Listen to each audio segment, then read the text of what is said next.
أعوذ بالله من الشيطان الرجيم بسم الله الرحمن الرحيم الحمد للہ رب العالمین والصلاة والسلام علی نبینا محمد وعلی آلہ وصحبہ اجمعین اما بعد۔ آج ہم ہیں سورہ توبہ کے ساتھ، اور اس سورت کے کئی ایک نام ہیں۔ ایک نام ہے اس کا توبہ، اور یہ نام اس سورت کا کیوں رکھا گیا؟ کیونکہ اس سورت میں تذکرہ آئے گا ان 3 صحابہ کرام کے واقعہ کا جو جنگ تبوک سے پیچھے رہ گئے تھے، سچے مسلمان تھے، اور انہوں نے نبی علیہ السلام سے جھوٹ نہیں کہا، بلکہ یہ کہا کہ ہم جنگ سے پیچھے رہے اور ہمارا کوئی عذر نہیں ہے۔ تو پھر نبی علیہ السلام کے حکم کے مطابق ان کا بائیکاٹ کیا گیا، اور یہ بائیکاٹ 50 دن جاری رہا، پھر ان کی توبہ نازل ہوئی۔ تو ان کا یہ واقعہ چونکہ اس صورت میں آیا ہے، تفصیل کے ساتھ آیا ہے، اس لیے اس صورت کو سورہ توبہ کہا جاتا ہے۔ اس کو سورہ براء بھی کہا جاتا ہے، ان کے براءت، کیونکہ اس کا پہلا لفظ ہی کیا ہے؟ براءتن۔ کہ اس صورت میں اللہ کے رسول علیہ السلام کی طرف سے کفار اور مشرکین سے برات کا، لا تعلقی کا، بری و ذمہ ہونے کا اعلان ہے۔ اس کو سورہ فاضحہ بھی کہا جاتا ہے، رسوا کر دینے والی سورت، کیونکہ اس نے منافقین کو رسوا کر کے رکھ دیا، ان کے عیوب بیان کیے، ان کی مذمت بیان کی، ان کے عیب اور ان کی بری عادات کھول کے ظاہر کر دی۔ یہ سورت کب نازل ہوئی؟ یہ 9 ہجری میں نازل ہوئی۔ مکہ کب فتح ہوا ہے؟ مکہ فتح ہوا ہے ہجرت کے 8ویں سال 8، اور یہ صورت نازل ہوئی ہے ہجرت کے 9ویں سال 9، اور نبی علیہ السلام فوت ہوئے ہیں 11ویں سال 11، اور 10ویں سال آپ نے حج کیا ہے۔ تو یہ حج سے پہلے، آپ علیہ السلام کے حج سے پہلے، مکہ فتح ہونے کے بعد یہ صورت نازل ہوئی ہے، اور یہ صورت مدنی ہے، کیونکہ ہجرت کے بعد نازل ہوئی ہے۔ ہجرت سے پہلے نازل ہوئی ہوتی تو اسے کیا کہتے ہیں؟ مکی۔ ہجرت کے بعد نازل ہوئی تو اسے کیا کہتے ہیں؟ مدنی۔ اور اس صورت کی اہمیت کیا ہے؟ نبی علیہ السلام کا فرمان ہے، آپ کی ایک حدیث ہے جسے امام احمد بھی اپنی مسند میں لے کر آئے ہیں، کہ جس آدمی نے پہلی 7 صورتیں لے لیں، حاصل کر لیں، یاد کر لیں، تو وہ کیا ہے؟ وہ صحیح معنوں میں عالم دین ہے۔ فَهُوَ حَبْرٌ، وہ ایک بڑا عالم دین ہے، وہ علم کے لحاظ سے سمندر کی حیثیت رکھتا ہے۔ تو قرآن کریم کی پہلی 7 صورتیں کون سی ہیں؟ نمبر 1 سورہ بقرہ، نمبر 2 سورہ آل عمران، نمبر 3 سورہ نساء، نمبر 4 سورہ مائدہ، نمبر 5 سورہ انعام، اور نمبر 6 سورہ اعراف، اور نمبر 7 انفال۔ انفال اور توبہ کو ملا کر گویا کی ایک صورت ہے، گویا کہ، کیونکہ اس حدیث سے مراد قرآن کریم کی پہلی 7 لمبی لمبی صورتیں ہیں، تو سورہ انفال تنہا لمبی نہیں ہے، توبہ کے ساتھ اس کو ملا دیں تو لمبی ہے۔ اس لحاظ سے یہ اس حدیث کا حصہ ہے سورہ توبہ، جس میں فرما رہے ہیں نبی علیہ السلام کہ جس نے قرآن کی پہلی 7 صورتیں حاصل کر لی، یاد کر لی، حفظ کر لی، سیکھ لی، تو وہ کیا ہے؟ ایک بڑا عالم دین ہے۔ یہاں پہ ایک سوال اٹھے گا کہ اس سورت کے شروع میں بسم اللہ نہیں ہے، جبکہ قرآن کریم کی ہر سورت سے پہلے بسم اللہ ہے، یہاں پہ بسم اللہ نہیں ہے، کیوں نہیں ہے؟ علماء کرام نے اس کے کئی ایک اسباب بیان کیے ہیں، کئی ایک وجوہات بیان کی ہیں، جس کے ذہن میں جو سبب مناسب ہوا اس نے اس کا تذکرہ کر دیا۔ لیکن آپ یہ کہہ سکتے ہیں کہ چونکہ نبی علیہ السلام نے اس سورت سے پہلے بسم اللہ نہیں پڑھی، اس سورت سے پہلے بسم اللہ نہیں سکھائی، اس سورت سے پہلے بسم اللہ نہیں لکھوائی، اس لیے اس سورت سے پہلے بسم اللہ ہم نہیں پڑھتے اور نہ ہی لکھتے ہیں۔ تو آغاز کرتے ہیں. اللہ رب العزت ارشاد فرماتے ہیں پہلی آیت میں براءۃ من اللہ ورسولہ الی الذین عاہدتم من المشرکین. براءۃ، براءت ہے، اعلان لا تعلقی ہے. یعنی کہ آپ کہہ سکتے ہیں کہ براءت ان سے پہلے ایک لفظ پوشیدہ ہے مقدرہ، یعنی کہ ہادی، کہ یہ براءۃ من اللہ ورسولہ، یہ اللہ اور اس کے رسول کی طرف سے براءۃ کیا ہے؟ براءت ہے، اعلان لا تعلقی ہے. الی الذین، ان لوگوں سے، ان لوگوں کی طرف، عاہدتم من المشرکین، جن سے تم نے معاہدہ کر رکھا ہے مشرکین میں سے. کیا تفسیر ہے اس آیت کی؟ کہ اس آیت کے ذریعے اللہ اور اللہ کے رسول کی طرف سے علیہ الصلوۃ والسلام اعلان لا تعلقی ہے، برات کا اعلان ہے. کن سے برات؟ کن سے اعلان لا تعلقی؟ وہ مشرکین جن سے تم نے معاہدہ کر رکھا ہے. گویا کہ وہ معاہدے کینسل کیے جا رہے ہیں، وہ معاہدے منسوخ کیے جا رہے ہیں جو مشرکین سے ہو چکے تھے.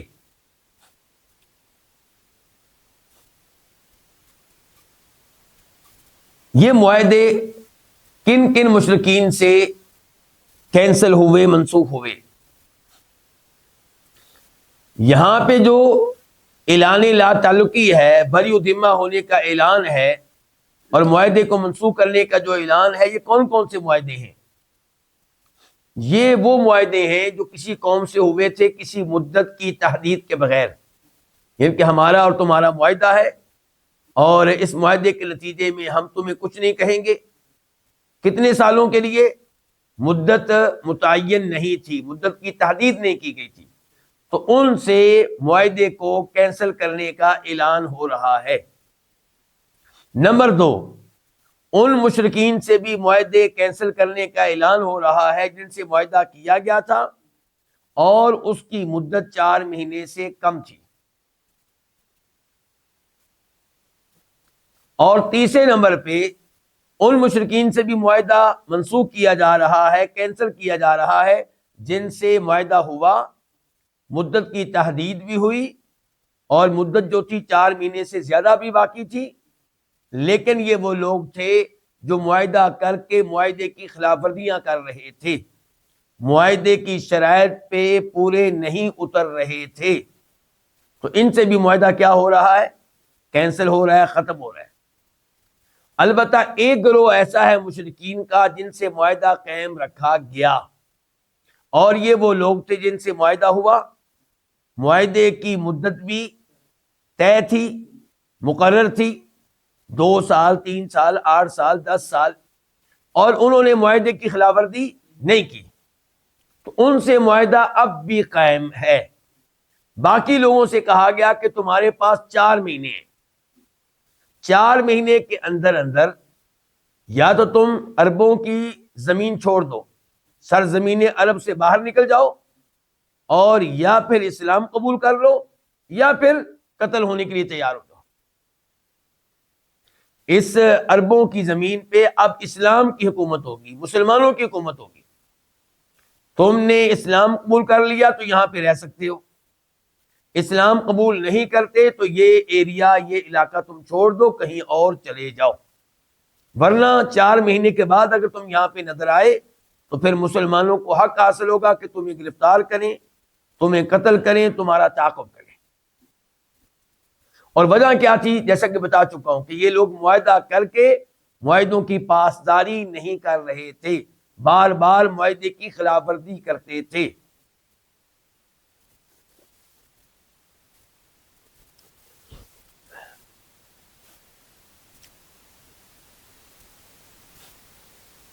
آیت نمبر 2 فسیحو، فا الگ ہے، سیہو الگ ہے. فا کا معنی کیا ہے؟ پس. سیہو تم چلو پھرو، فی الارض اس زمین میں. کون سی زمین میں؟ عربوں کی زمین میں. کتنا عرصہ چلو پھرو؟ 4 اشہر، 4 مہینے. اربع 4 کو کہتے ہیں 4، اشہر مہینے، شہر ان کی جمع ہے. 4 مہینے چلو پھرو.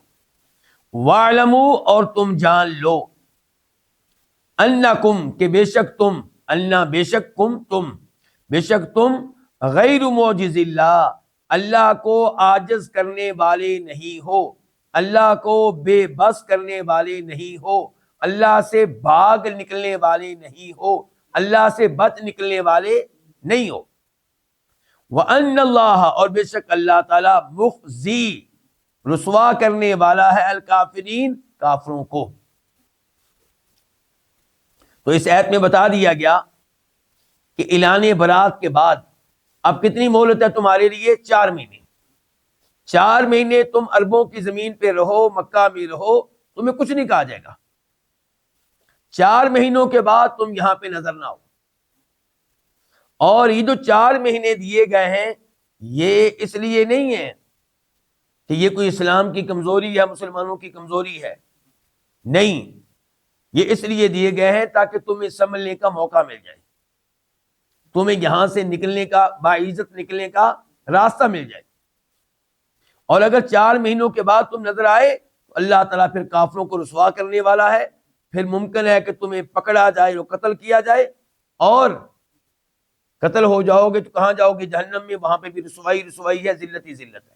بہتر یہ ہے کہ اسلام قبول کر لو۔ آیت نمبر 3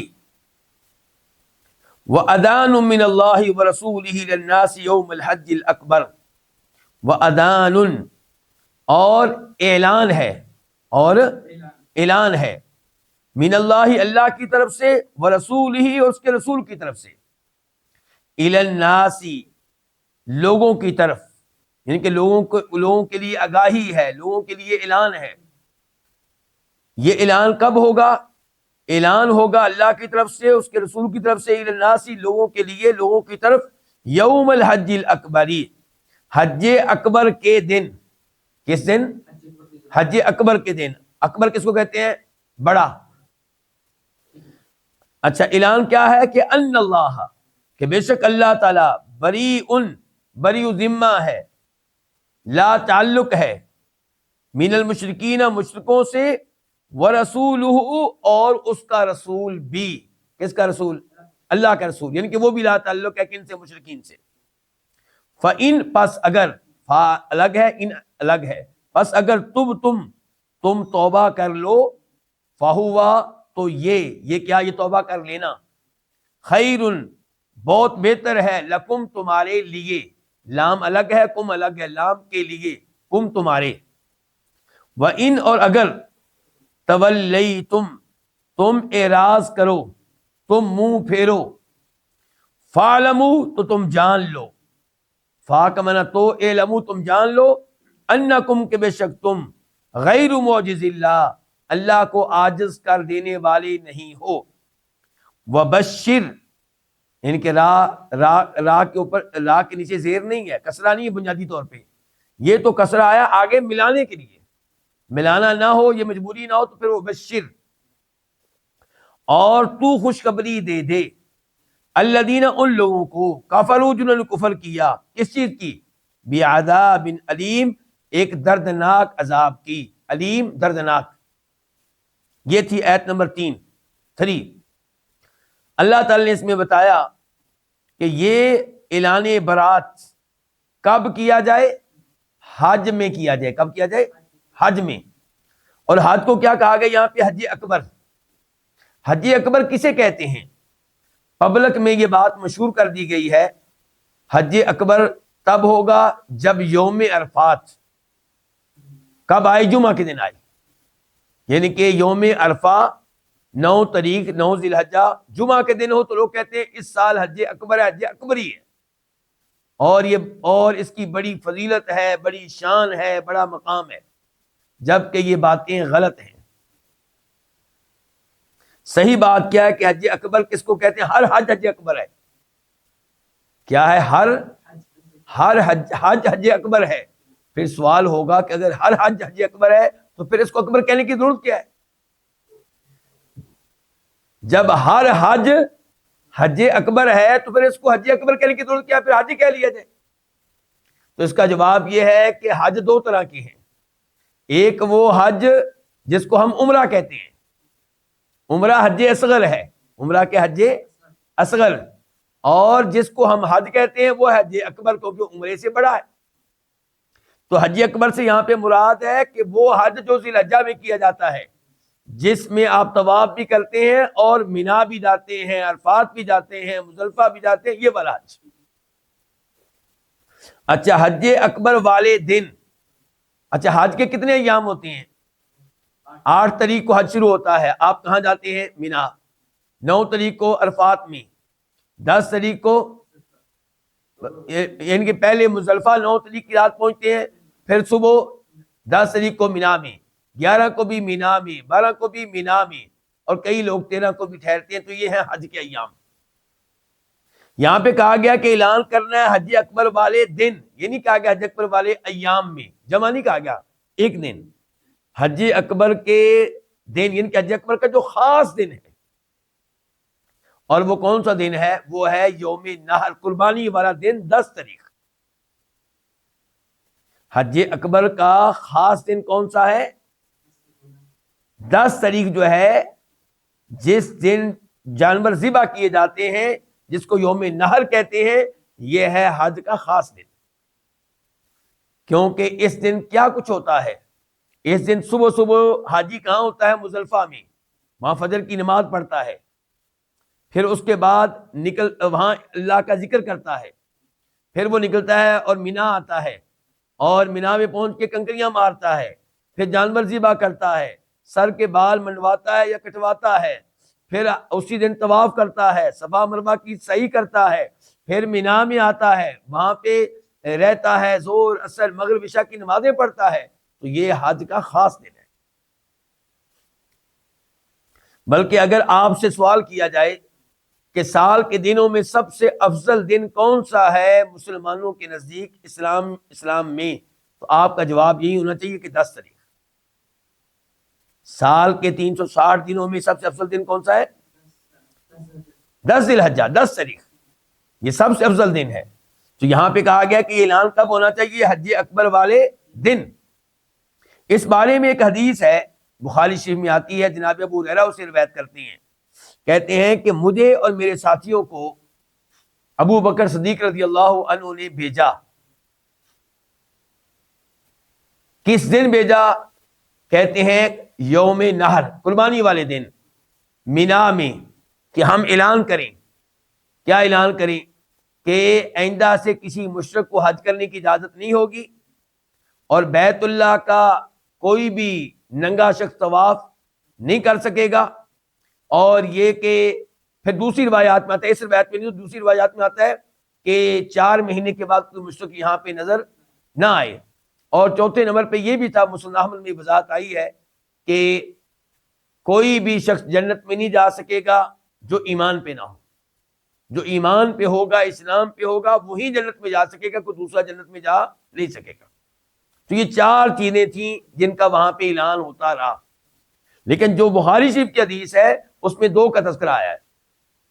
بتانا یہ چاہتا ہوں کہ ابو ہریرہ بتاتے ہیں کہ ہمیں ابو بکر صدیق رضی اللہ عنہ نے یہ اعلان کرنے کے لیے کب بھیجا؟ مینا میں، قربانی والے دن.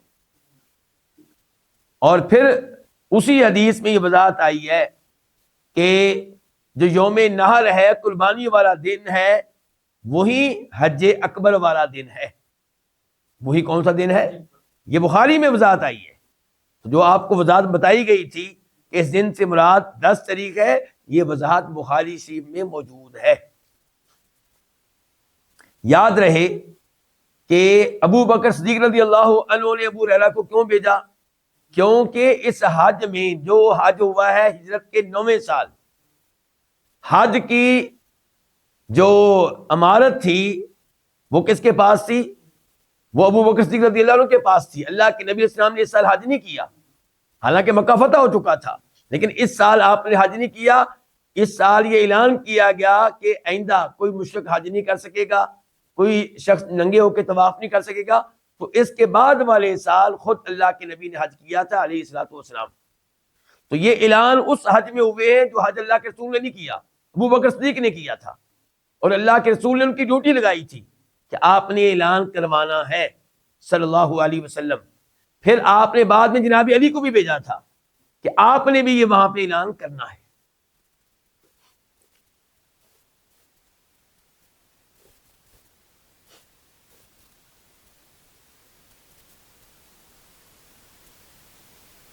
تو اعلان کیا ہے کہ ان اللہ بری من المشرکین ورسولہ، کہ اللہ تعالیٰ مشرکین سے بری و ذمہ ہے، یعنی کہ 4 مہینے کے بعد نظر آئے اور پھر قتل کر دیے گئے تو پھر کوئی شکوہ نہ کرے، پھر کوئی یہ نہ کہے کہ معاہدے کی خلاف ورزی کی گئی ہے۔ نہیں، پہلے سے آپ کو بتایا جا رہا ہے، 4 مہینے پہلے بتایا جا رہا ہے، اور کہاں بتایا جا رہا ہے؟ مکہ میں حج کے موقع پہ، جہاں پوری دنیا موجود ہے، اور اعلان کرنے والا ایک نہیں ہے، کئی ایک اعلان کرنے والے تھے، بار بار اعلان ہو رہا تھا تاکہ کوئی غلط فہمی میں مارا نہ جائے اور پھر اسلام کو بدنام نہ کرے۔ اللہ نے کہا فَإِن تُبْتُمْ فَهُوَ خَيْرٌ لَكُمْ، اگر تم اس عرصے میں توبہ کر لو تمہارے لیے بہتر ہے۔ توبہ سے مراد یہ کفر سے توبہ، شرک سے توبہ، یعنی کہ مسلمان ہو جاؤ۔ مسلمان ہو جاؤ تو مسلمانوں والے حقوق تمہیں ملیں گے، قتل ہونے سے بھی بچ جاؤ گے، مکہ سے نکلنا بھی نہیں پڑے گا، طواف بھی کرتے رہو گے۔ وَإِن تَوَلَّيْتُمْ، اور اگر تم نے منہ پھیرا، اعراض کیا کس سے؟ ایمان لانے سے، مسلمان ہونے سے، تو پھر جان لو کہ تم اللہ کو عاجز نہیں کر سکتے۔ اور خوشخبری دے دیں آپ ان لوگوں کو جنہوں نے کفر کیا دردناک عذاب کی۔ دردناک عذاب کیا ہے؟ دنیا میں گرفتار کیا جائے گا، قید کیا جائے گا، قتل کیا جائے گا، اور آخرت میں جہنم کی آگ۔ اس سے بڑا دردناک عذاب کیا ہوگا؟ آیت نمبر 4 إِلَّا الَّذِينَ، سوائے ان لوگوں کے، عاہدتم من المشرکین، جن سے تم نے معاہدہ کیا ہے مشرکین میں سے، ثم پھر، لم ينقصوا، انہوں نے کمی نہیں کی، تم سے، شیئن کچھ بھی، ولم اور نہ ہی، یظاہروا انہوں نے مدد کی، علیکم تمہارے اوپر، تمہارے خلاف، احدن کسی ایک کی، تو اتموا تم پورا کرو، الیہم ان کے ساتھ، عہدہم ان کا معاہدہ، ان کا عہد، الی مدتہم ان کی مدت تک، ان اللہ بے شک اللہ تعالی، یحب محبت کرتا ہے، المتقین ان سے جو تقوی اختیار کرنے والے ہوں۔ اس آیت میں، آیت نمبر 4 میں اللہ نے بتایا کہ کون لوگ ہیں جو مستثنیٰ ہیں، جن کو استثناء حاصل ہے اس اعلان سے۔ کون سا اعلان؟ کہ 4 مہینے کے بعد اگر تم عربوں کی زمین میں نظر آئے، مکہ میں نظر آئے، تو تمہاری خیر نہیں۔ اس سے استثناء حاصل ہے ان مشرکین کو جن سے تم نے معاہدہ کیا، معاہدہ کرنے کے بعد لم ينقصوکم شیئا، انہوں نے معاہدے کو پورا کرنے میں کوئی کمی کوتاہی نہیں کی، معاہدے کی شرائط پہ عمل کیا، اور تمہارے خلاف انہوں نے کبھی بھی کسی قوت کا ساتھ نہیں دیا۔ تو اللہ تعالیٰ کہتے ہیں ان کے ساتھ معاہدے کا احترام کیا جائے، اور معاہدے کی جو مدت مقرر ہے اس مدت تک معاہدے کی پاسداری کی جائے۔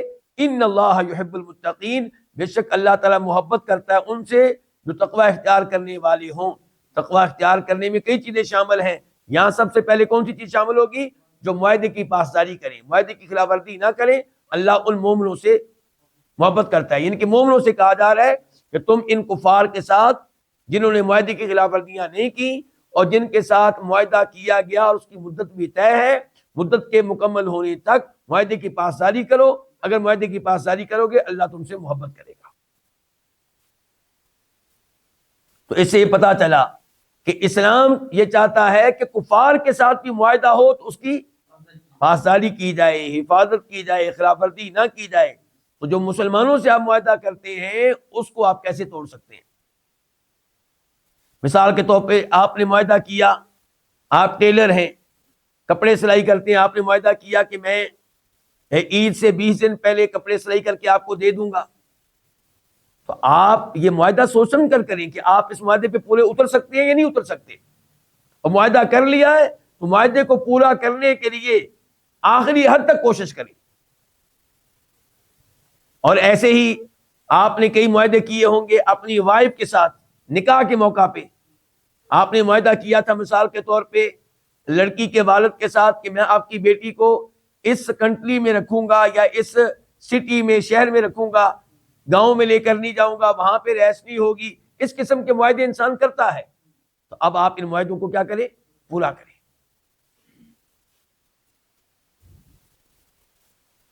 آیت نمبر 5 5 فَإِذَا پس جب، فا کا معنی پس، اذا جب، ان سلخا گزر جائیں، الاشہر الحرم حرمت والے مہینے، الاشہر شہر ان کی جمع، شہر ایک مہینہ، الاشہر کئی مہینے، الحرم حرمت والے، جب حرمت والے مہینے گزر جائیں، فقتلو تو تم قتل کرو، فا تو اقتلو تم قتل کرو، المشرکین مشرکین کو، حیث جہاں، وجدتموہم تم ان کو پاؤ. یہ جو واو ہے وجدتموہم، یہ اس کا معنی اور نہیں ہے، بلکہ یہ پورا لفظ ہی ایسے ہے، وجدا وجدتموہم، جہاں بھی تم پاؤ، ہم ان کو، ان مشرکین کو، وخذوہم یہ 3 الفاظ ہیں، یہ واو الگ ہے، اور خذو تم پکڑو، ہم ان کو پکڑو، ان کے گرفتار کرو، واحصروہم واو کا معنی اور، احصرو تم گھیرو، ہم ان کو، وقعدو اور اقعدو تم بیٹھو، لہم ان کے لیے، کل مرصد ہر گھات کی جگہ پہ، ہر گھات کی جگہ پہ، فَإِن پس اگر تابو وہ توبہ کر لیں، وَأَقَامُوا اور قائم کریں، الصلاۃ نماز، وَآتَوُا الزَّکاۃ اور ادا کریں زکوٰۃ، فَخَلُّوا 2 الفاظ ہیں، فا الگ ہے خلو الگ ہے، فا تو خلو تم چھوڑ دو، سبیلہم ان کا راستہ، سبیل راستہ ہم ان کا، ان اللہ بے شک اللہ تعالی، غفور بہت بخشنے والا ہے، رحیم نہایت مہربان ہے. یہ آیت نمبر 5 اس میں کہا جا رہا ہے کہ جب حرمت والے مہینے گزر جائیں تو مشرکین کو قتل کرو. حرمت والے مہینے کون کون سے ہیں؟ حرمت والے مہینے کہا جاتا ہے ذی القعدہ، ذی الحجہ، محرم، یعنی کہ حج والا مہینہ، اور حج والے مہینے سے پہلا مہینہ ذی القعدہ، کتنے ہوگا 2، اور حج والے مہینے کے بعد والا مہینہ محرم، کتنے ہوگا 3. یہ 3 ایک ساتھ ہیں. چوتھے نمبر پہ رجب. تو حرمت والے مہینے یہ کتنے ہیں؟ 4. ان حرمت والے مہینوں میں مسلمانوں کو چاہیے کہ لڑائی سے اجتناب کریں اور ان مہینوں کے تقدس کا خیال رکھیں. لیکن اس آیت میں جو بھی ہم پڑھ رہے ہیں یہ والے حرمت والے مہینے مراد نہیں ہیں. یہاں پہ مراد وہ 4 مہینے ہیں جن کی مہلت دی گئی تھی. یعنی کہ اعلان کب ہوا؟ حج والے دن، حج اکبر والے دن. کون سا دن؟ 10 تاریخ. یعنی کہ ڈیٹ کیا تھی؟ 10 تو 10 ذی الحجہ سے لے کے 4 مہینے، یعنی کہ ذی الحجہ سے لے کے محرم 1 مہینہ، صفر 2، ربیع الاول 3، ربیع الثانی کے 10 یعنی کہ 10 ربیع الثانی تک، 10 ربیع الثانی تک، یہ 4 مہینے. تو یہاں پہ یہ اچھا، ان کو پھر حرمت والے مہینے کیوں کہا گیا؟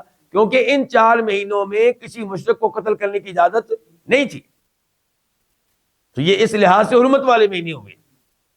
تو فرمایا جب یہ حرمت والے مہینے گزر جائیں تو ان مشرکین کو قتل کرو جہاں تم ان کو پاؤ، چاہے تمہیں مکہ میں ملے حدود حرم کے اندر، یا مکہ سے باہر ملے حدود حرم سے باہر، اور ان کو پکڑو، وخذوہم ان کو گرفتار کرو، واحصروہم ان کو گھیرو، ان کا گھیراؤ کر لو، جس طریقے سے ان کو پکڑ سکتے ہو پکڑو، اور ان کے لیے گھات لگا کر بیٹھو.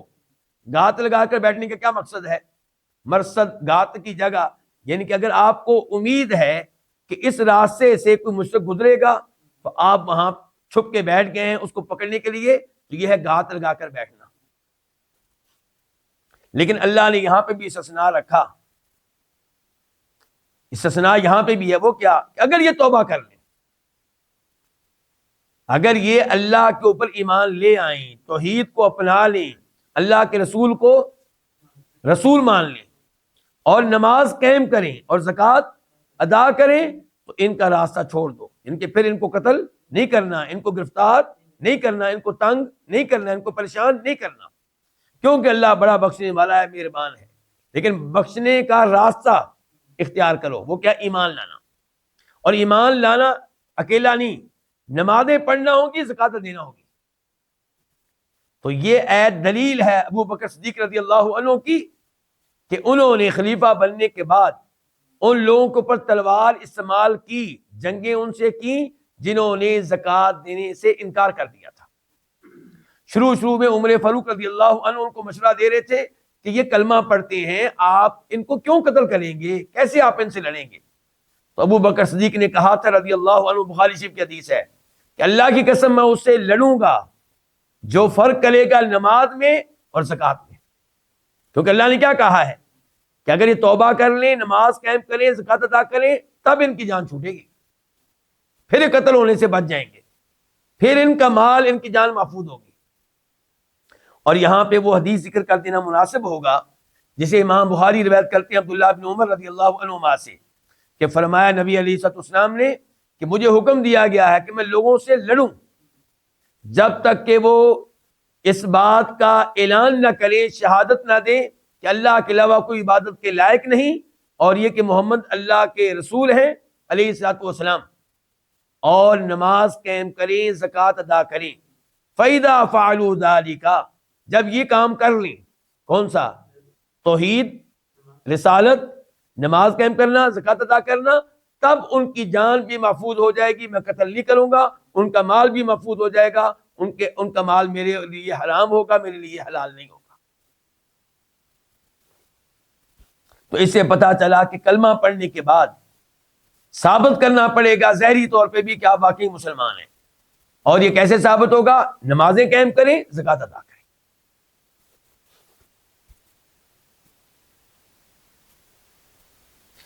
آیت نمبر 6 وَإِنْ، اور اگر، واو کا معنی اور، ان کا معنی کہ اگر، احد من المشرکین، مشرکین میں سے کوئی ایک، استجارہ، پناہ مانگے، مانگے کس کا معنی؟ سین کا، جیسے نستعین، ہم مدد مانگتے ہیں، مدد چاہتے ہیں، تو سین کا معنی مانگنا۔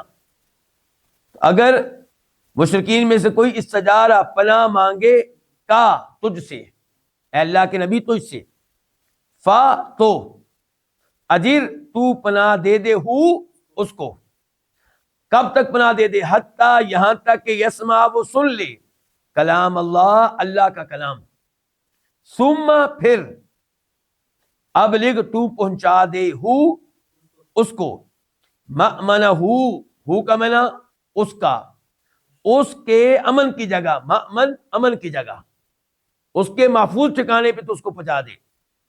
ذالک، یہ بھی اس لیے، انا، کہ بے شک، ہم، وہ، قوم، ایسے لوگ ہیں کہ لا یعلمون، وہ علم نہیں رکھتے۔ اس ایت کا کیا مطلب ہے؟ یہ ایت نمبر 6 اس کا کیا مطلب ہے؟ اس کا مطلب یہ ہے کہ 4 مہینے گزر گئے، اب اگر کوئی مشرک آپ سے پناہ مانگے تو آپ اس کو پناہ دے دیں۔ پناہ دینے کا مقصد کیا ہے؟ کہ اس کو اسلام کے بارے میں معلومات دی جائیں، یہ اللہ کا قرآن سنیں۔ یہاں کلام اللہ سے مراد کیا؟ اللہ کا کلام قرآن۔ تو پتا چلا قرآن اللہ کا کیا ہے؟ کلام ہے، یعنی کہ مخلوق نہیں ہے، اللہ نے اس کو پیدا نہیں کیا، بلکہ اللہ نے یہ کلام کہا ہے، جبریل علیہ السلام نے اللہ سے سنا ہے، اور جبریل علیہ السلام پہ یہ کلام لے کے اللہ کے نبی محمد رسول اللہ کے پاس آئے ہیں صلی اللہ علیہ وسلم۔ تو فرمایا اگر مشرکین میں سے کوئی آپ سے پناہ مانگے تو آپ اس کو پناہ دے دیں، اور پناہ دینے کا مقصد کیا ہے؟ اس کو دعوت و تبلیغ کرنا، اسلام کا تعارف پیش کرنا، قرآن اس کو سنانا، قرآن اس کو سمجھانا۔ ثم ابلغوا مأمنہ، قرآن سننے کے بعد اگر وہ مسلمان نہیں ہوتا، پھر بھی مشرک ہے، تو قتل کرنے کی اجازت نہیں، کیونکہ آپ نے پناہ دی ہے اس کو، آپ نے ویزا دیا اس کو۔ کیا کریں آپ اس کو پہنچا دیں اس کے محفوظ ٹھکانے پہ، جہاں پہ وہ سمجھتا ہے کہ یہ میرا ملک ہے، یہ میرا کنٹری ہے، یہاں پہ میں محفوظ ہوں، وہاں اس کو پہنچا دیں۔ وہاں پہنچانے کے بعد جیسے دیگر مشرکین سے اعلان جنگ ہے، اگر معاہدہ نہ ہو تو اس سے بھی اعلان جنگ ہوگا، لیکن جب تک آپ نے پناہ دی ہوئی ہے، جب تک آپ کے ملک میں ہے، آپ کو اسے قتل کرنے کی اجازت نہیں ہے۔ کیوں؟ ذالک بانہم قوم لا یعلمون، کیا مقاصد ہے اس کے کہ آپ اس کو پناہ دے حتیٰ کہ اللہ کا کلام سن لے؟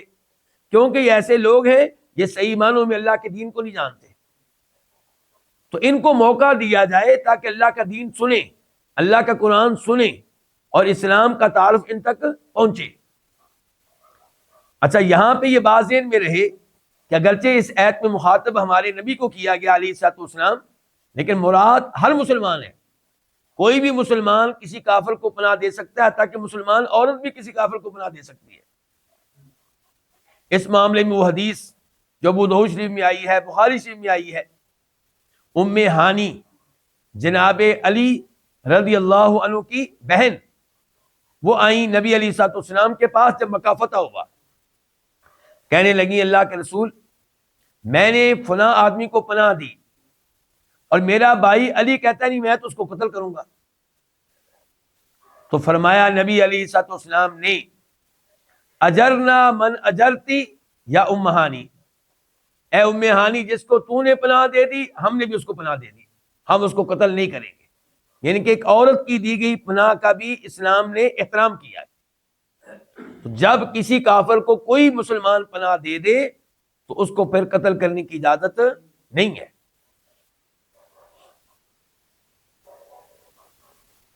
اس سے آپ اندازہ لگا سکتے ہیں کہ دین اسلام کتنا عظیم دین ہے، اور اس آیت سے مجھے اور آپ کو عبرت حاصل کرنی چاہیے، اس لحاظ سے کہ ہمیں چاہیے کہ ہر کافر تک اسلام کی تعلیمات کو پہنچائیں، وہ مانے نہ مانے، ہمارا کام ہے اسے توحید کے بارے میں بتانا، اسے اللہ کے نبی کے رسول ہونے کے بارے میں بتانا، علیہ الصلوۃ والسلام اسلام کی خوبیاں اور محاسن اس کے سامنے رکھنا۔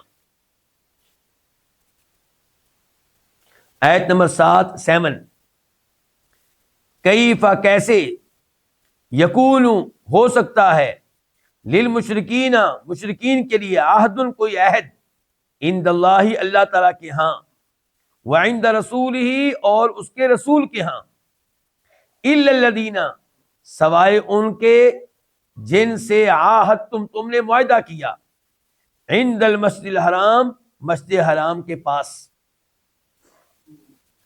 فا کا معنی پس، ما شرطیہ جب تک، پس جب تک استقاموا وہ پوری طرح قائم رہیں، کس پہ؟ عہد پہ ان کے، پس جب تک وہ پوری طرح قائم رہیں، لکم تمہارے لیے، فاستقیموا تو تم بھی پوری طرح قائم رہو، لہم ان کے لیے، ان اللہ بے شک اللہ تعالی، یحب محبت کرتا ہے، المتقین ان سے جو تقوی اختیار کرنے والے ہوں۔ اس آیت میں اللہ تعالی نے بتایا کہ اللہ کے ہاں اور اللہ کے رسول علیہ الصلوۃ والسلام کے ہاں مشرکین کے لیے عہد کیسے ہو سکتا ہے؟ سوائے ان کے جن سے تم نے معاہدہ کیا مسجد حرام کے پاس۔ اس سے مراد وہی لوگ ہیں جن کا تذکرہ آیت نمبر 4 کے شروع میں ہے، آیت نمبر 4 کے شروع میں ہے۔ اللہ نے کیا کہا آیت نمبر 4 کے شروع میں؟ کہ وہ لوگ جن سے تم نے معاہدہ کیا، پھر انہوں نے معاہدے میں کسی قسم کی کمی کوتاہی نہیں کی، معاہدے کی شرائط کا خیال رکھا اور تمہارے خلاف کسی کافر کی مدد نہیں کی، تو ان کے معاہدے کا احترام کرو جب تک کہ مدت ختم نہ ہو جائے۔ تو اللہ تعالیٰ وہی بات یہاں پہ بھی کہہ رہے ہیں کہ کسی مشرک کے لیے کوئی عہد نہیں ہے اللہ کے ہاں، اللہ کے رسول کے ہاں، سوائے ان کے جن سے تم نے معاہدہ کیا تھا مسجد حرام کے پاس۔ مسجد حرام کے پاس کون سے مشرکین سے معاہدہ ہوا؟ کون سا معاہدہ ہوا؟ صلح حدیبیہ۔ آپ کو پتہ ہے نا کہ ہجرت کے 6 سال نبی علیہ الصلوۃ والسلام صحابہ کرام کو لے کر گئے تھے عمرہ کرنے کے لیے، لیکن ابھی آپ مکہ سے باہر تھے تو آپ نے جناب عثمان بن عفان کو اپنا قاصد بنا کر، سفیر بنا کر بھیجا تھا کہ آپ مکہ کے مشرکین سے بات چیت کریں کہ ہم لڑنے کے لیے نہیں آئے، ہم تو طواف کرنا چاہتے ہیں، عمرہ کرنا چاہتے ہیں، پرامن آئے ہیں، ہمیں اجازت دو۔ لیکن انہوں نے اجازت نہیں دی۔ تو اس موقع پہ مسلمانوں کے مابین ایک معاہدہ ہوا تھا جس کو صلح حدیبیہ کہتے ہیں۔ تو وہ معاہدہ مسجد حرام کے پاس ہوا، یعنی کہ حدود حرم میں ہوا۔ تو اس لیے اللہ نے کہا کہ سوائے ان لوگوں کے جن سے تم نے معاہدہ کیا مسجد حرام کے پاس۔ اچھا، اس سے مراد کون لوگ ہیں؟ یعنی کہ یہ گفتگو کب ہو رہی ہے؟ 9 ہجری کو، جبکہ 8 ہجری کو تو مکہ فتح ہو چکا ہے۔ اور مکہ فتح کیوں ہوا تھا؟ کیونکہ صلح حدیبیہ کرنے والے مشرکین نے اس معاہدے کا احترام نہیں کیا تھا انہوں نے اس معاہدے کی خلاف ورزیاں کی تھی، تو پھر آپ نے 2 سال کے بعد مکہ پہ حملہ کیا اور مکہ کو فتح کر لیا۔ معاہدہ انہوں نے توڑا۔ کیسے توڑا تھا؟ جب معاہدہ ہوا تھا اس میں یہ طے ہوا تھا کہ اگرچہ یہ معاہدہ ہو رہا ہے مشرکین قریش، یعنی کہ قریش قبیلے کے مابین اور محمد اور ان کے ساتھیوں کے مابین صلی اللہ علیہ وسلم، لیکن اس معاہدے کے ساتھ کچھ اور لوگ بھی شامل ہو گئے تھے۔ بنو خزاعہ مسلمانوں کا حصہ بن گئے اس معاہدے میں، اور بنو بکر یہ یعنی کہ مکہ کے قریشیوں کے ساتھ شامل ہو گئے اس معاہدے میں۔ خزاعہ قبیلہ اور بکر قبیلہ ان کی آپس میں پہلے بھی لڑائیاں ہوتی رہتی تھیں۔ ہوا یہ کہ یہ معاہدہ ہونے کے بعد بکر قبیلے نے خزاعہ قبیلے پہ حملہ کر دیا۔ خزاعہ قبیلہ وہ تھا جو مسلمانوں کا میتی تھا۔ اب مکہ کے قریشیوں کو چاہیے تھا کہ بکر قبیلے سے کہتے کہ تم ان پہ حملہ نہ کرو، کیونکہ تم ہمارے ساتھ معاہدے میں شامل ہو چکے ہو، یہ مسلمانوں کے ساتھی ہیں، ہمیں معاہدے کا احترام کرنا چاہیے۔ لیکن ان لوگوں نے بنو بکر کا ساتھ دیا، ساتھ دے کر معاہدے کی کیا کی؟ خلاف ورزی کی۔ تو پھر نبی علیہ السلام نے 8 ہجری کو مکہ پہ حملہ کیا اور مکہ فتح کر لیا، اور 9 ہجری کو پھر یہ اعلانات ہوئے۔ تو اب اللہ تعالیٰ کہہ رہے ہیں کہ مشرکین کے لیے اللہ کے رسول کی عہد کیسے ہو سکتا ہے جبکہ یہ کافر ہیں اور معاہدہ توڑنے والے ہیں، سوائے ان کے جن سے تم نے معاہدہ کیا مسجد حرام کے پاس، وہ تو معاہدہ توڑ چکے۔ اللہ تعالیٰ پھر کیوں کہہ رہے ہیں سوائے ان کے جن سے تم نے معاہدہ کیا مسجد حرام کے پاس؟ تو اس سے مراد میں بتا چکا ہوں کہ وہ لوگ ہیں جنہوں نے معاہدہ کرنے کے بعد معاہدہ توڑا نہیں تھا، جیسا کہ آیت نمبر 4 کے شروع میں آیا ہے۔ اچھا، پھر یہ کون لوگ تھے؟ ان کا نام لے کر بتائیں جی کون لوگ تھے یہ؟ تو اس بارے میں علماء تفسیر میں اختلاف ہے۔ تو امام طبری رحمہ اللہ کی رائے یہ ہے، امام طبری رحمہ اللہ کی، اس سے مراد بکر قبیلہ جو مشرکین قریش کا حمیتی تھا، ان کے کچھ لوگ تھے، ان کی کچھ شاخیں تھیں، اس قبیلے کے کچھ خاندان تھے جنہوں نے معاہدے کا احترام کیا، جنہوں نے معاہدے کو توڑا نہیں۔ تو اللہ تعالیٰ کہتے ہیں کہ ان کے ساتھ اس معاہدے کی پاسداری کی جائے گی۔ تو اللہ تعالیٰ نے کہا فَمَا اسْتَقَامُوا لَكُمْ، وہ جب تک معاہدے پہ قائم رہیں، معاہدے کی شرط کو پورا کرتے رہیں، سیدھے رہیں، فَاسْتَقِیمُوا لَهُمْ، تم بھی ان کے لیے معاہدے پہ قائم رہو اور معاہدے کو پورا کرتے رہو۔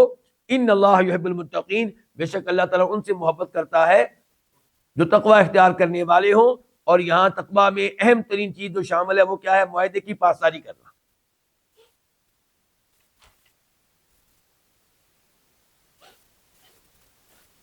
آیت نمبر 8 اللہ تعالیٰ کہتے ہیں کیفا، کیسے، یعنی کہ کیا کیسے؟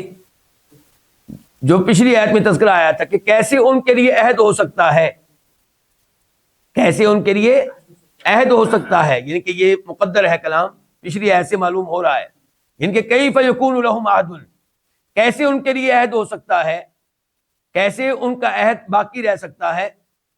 واو حالیہ ہے، جبکہ صورتحال یہ واو جبکہ ان اگر یظہروا یہ غالب آ جائیں، یہ کون؟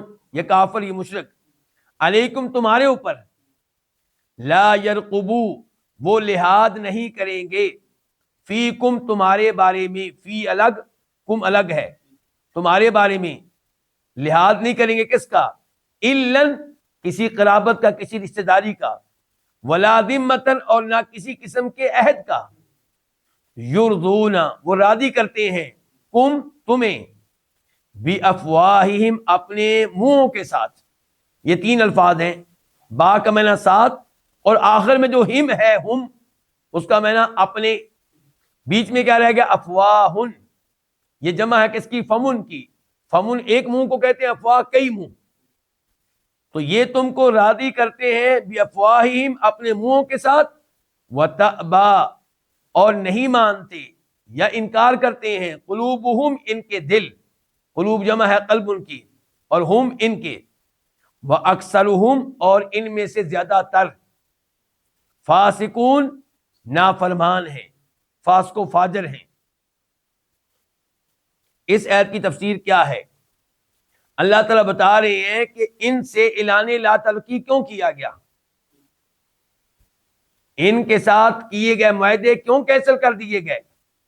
اللہ تعالیٰ کہتے ہیں کیفا، کیسے ان کے لیے عہد باقی رہ سکتا ہے، معاہدہ ان کے ساتھ کیسے باقی رہ سکتا ہے، جبکہ صورتحال یہ ہے کہ اگر یہ تمہارے اوپر غالب آ جائیں، یہ موقع کی تلاش میں ہیں، موقع ان کو نہیں مل رہا، اگر تمہارے اوپر غالب آ جائیں تو تمہارے معاملے میں یہ لحاظ نہیں کریں کسی رشتہ داری کا، انہوں نے نہیں خیال کرنا کہ ہم بھی قریشی ہیں، تو ابو بکر صدیق بھی قریشی ہیں، عمر فاروق بھی قریشی ہیں، عثمان بھی قریشی ہیں، علی بھی قریشی ہیں، عبد الرحمن بن عوف بھی قریشی ہیں، ابو عبیدہ بن جراح بھی قریشی ہیں، نہ ولا ذمتن، اور نہ ہی انہوں نے کسی عہد کا خیال کرنا ہے کہ ہمارا ان سے معاہدہ ہوا تھا۔ تو اس لیے اللہ تعالیٰ نے معاہدے ان کے ساتھ کیا کر دیے؟ کینسل کر دیے، 4 مہینے کی مہلت دے کر۔ یہ تمہیں خوش کرتے ہیں اپنے منہوں کے ساتھ، گفتگو بظاہر بڑی اچھی کریں گے کیونکہ اب اسلام غالب آ چکا ہے نا، تمہیں گفتگو کے ذریعے راضی کرنے کی کوشش کریں گے، دل میں کچھ اور ہے، زبان پہ کچھ اور ہے۔ وَأَكْثَرُهُمْ فَاسِقُونَ، ان میں سے زیادہ تر فاسق ہیں۔ کیا مطلب؟ یعنی کہ یہ معاہدہ توڑ دینے والے ہیں، معاہدے کا احترام کرنے والے نہیں ہیں۔ آیت نمبر 9، اشتروا، انہوں نے خریدی، انہوں نے لی، بآیات اللہ، اللہ کی آیتوں کے بدلے میں۔ بدلہ کس کا منع کیا؟ با کا۔ انہوں نے لی اللہ کی آیتوں کے بدلے میں ثمنا قلیلا، تھوڑی سی قیمت، تھوڑا سا مال، ثمن قیمت، مال، قلیلا تھوڑا سا۔ فصدو، فا کا منع یہاں پہ آپ کریں گے پھر، صدو انہوں نے روکا، عن سبیلہ اس کے راستے سے، کس کے راستے سے؟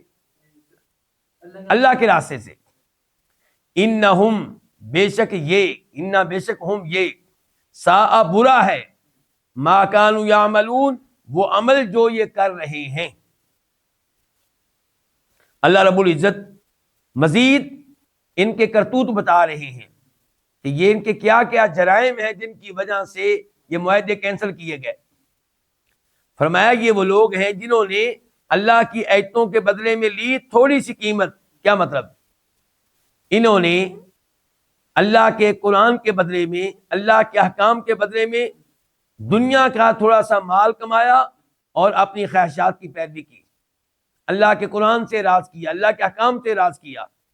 اور پھر دوسرا جرم یہ ہے کہ یہ لوگوں کو اللہ کے راستے سے، دین سے، مسلمان ہونے سے روکتے ہیں، جو مسلمان ہو جائے اسے تنگ کرتے ہیں، پریشان کرتے ہیں، تکلیفیں دیتے ہیں۔ تو ان کے اعمال بہت برے ہیں، ان کی حرکتیں بہت بری ہیں۔ پھر اللہ نے کہا آیت نمبر 10 میں 10، لا یرقبون، یہ نہیں لحاظ کریں گے، فی مؤمن کسی مومن کے بارے میں، الا کسی رشتہ داری کا، ولا ذمۃ اور نہ ہی کسی عہد کا، واولئک اور یہ، ہم وہ، دونوں کا اکٹھا معنی کیا ہو جائے گا؟ اور یہی ہیں المعتدون حد سے تجاوز کرنے والے، زیادتی کرنے والے۔ ان کے اسلام نے ان کے ساتھ کوئی زیادتی نہیں کی، یہ خود زیادتی کرنے والے ہیں، معاہدے کی خلاف ورزیاں کرنے والے ہیں اور معاہدے کا احترام نہ کرنے والے ہیں۔ یہ تو آج کل مغلوب ہو گئے ہیں، اگر ان کا بس چلے، کوئی بھی مومن نظر آئے تو اس کو قتل کرنے میں، تکلیف پہنچانے میں، پریشان کرنے میں کوئی لحاظ نہیں کریں گے، جیسا کہ ان کا ماضی اس بات پہ گواہ ہے۔ کیسے کیسے انہوں نے مکہ میں مسلمانوں کو تکلیفیں دی تھیں، جناب بلال کو اور عمار بن یاسر کے والد کو، ان کی والدہ کو، دیگر لوگوں کو۔ اللہ کی طرف سے دوبارہ اعلان آ گیا 11، فَإِن تَابُوا، بس اگر یہ توبہ کر لیں، وَأَقَامُوا الصَّلَاةَ اور نماز قائم کریں، وَآتَوُا الزَّکَاةَ اور زکوٰۃ ادا کریں، فَإِخْوَانُکُمْ تو تمہارے بھائی ہیں۔ یہ اصل میں کیا ہوگا؟ فہم، یہاں پہ ہم لفظ کیا ہوگا؟ مقدر پوشیدہ۔ تو یہ اخوان و بھائی ہیں، کم تمہارے، اخوان جمع ہے کس کی؟ اخن کی، تمہارے بھائی ہیں باپ کے لحاظ سے نہیں، فی الدین، دین میں، دینی لحاظ سے، اور نفصل ہم وعدے کرتے ہیں، کھول کھول کر بیان کرتے ہیں، الآیاتی آیتیں، لقوم ان لوگوں کے لیے یعلمون جو علم رکھتے ہوں.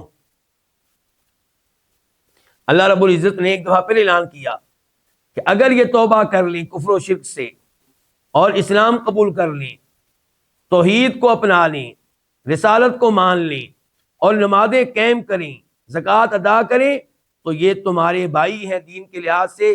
پھر جو مقام تمہارا وہی مقام ان کا، جو حقوق تمہارے وہی حقوق ان کے.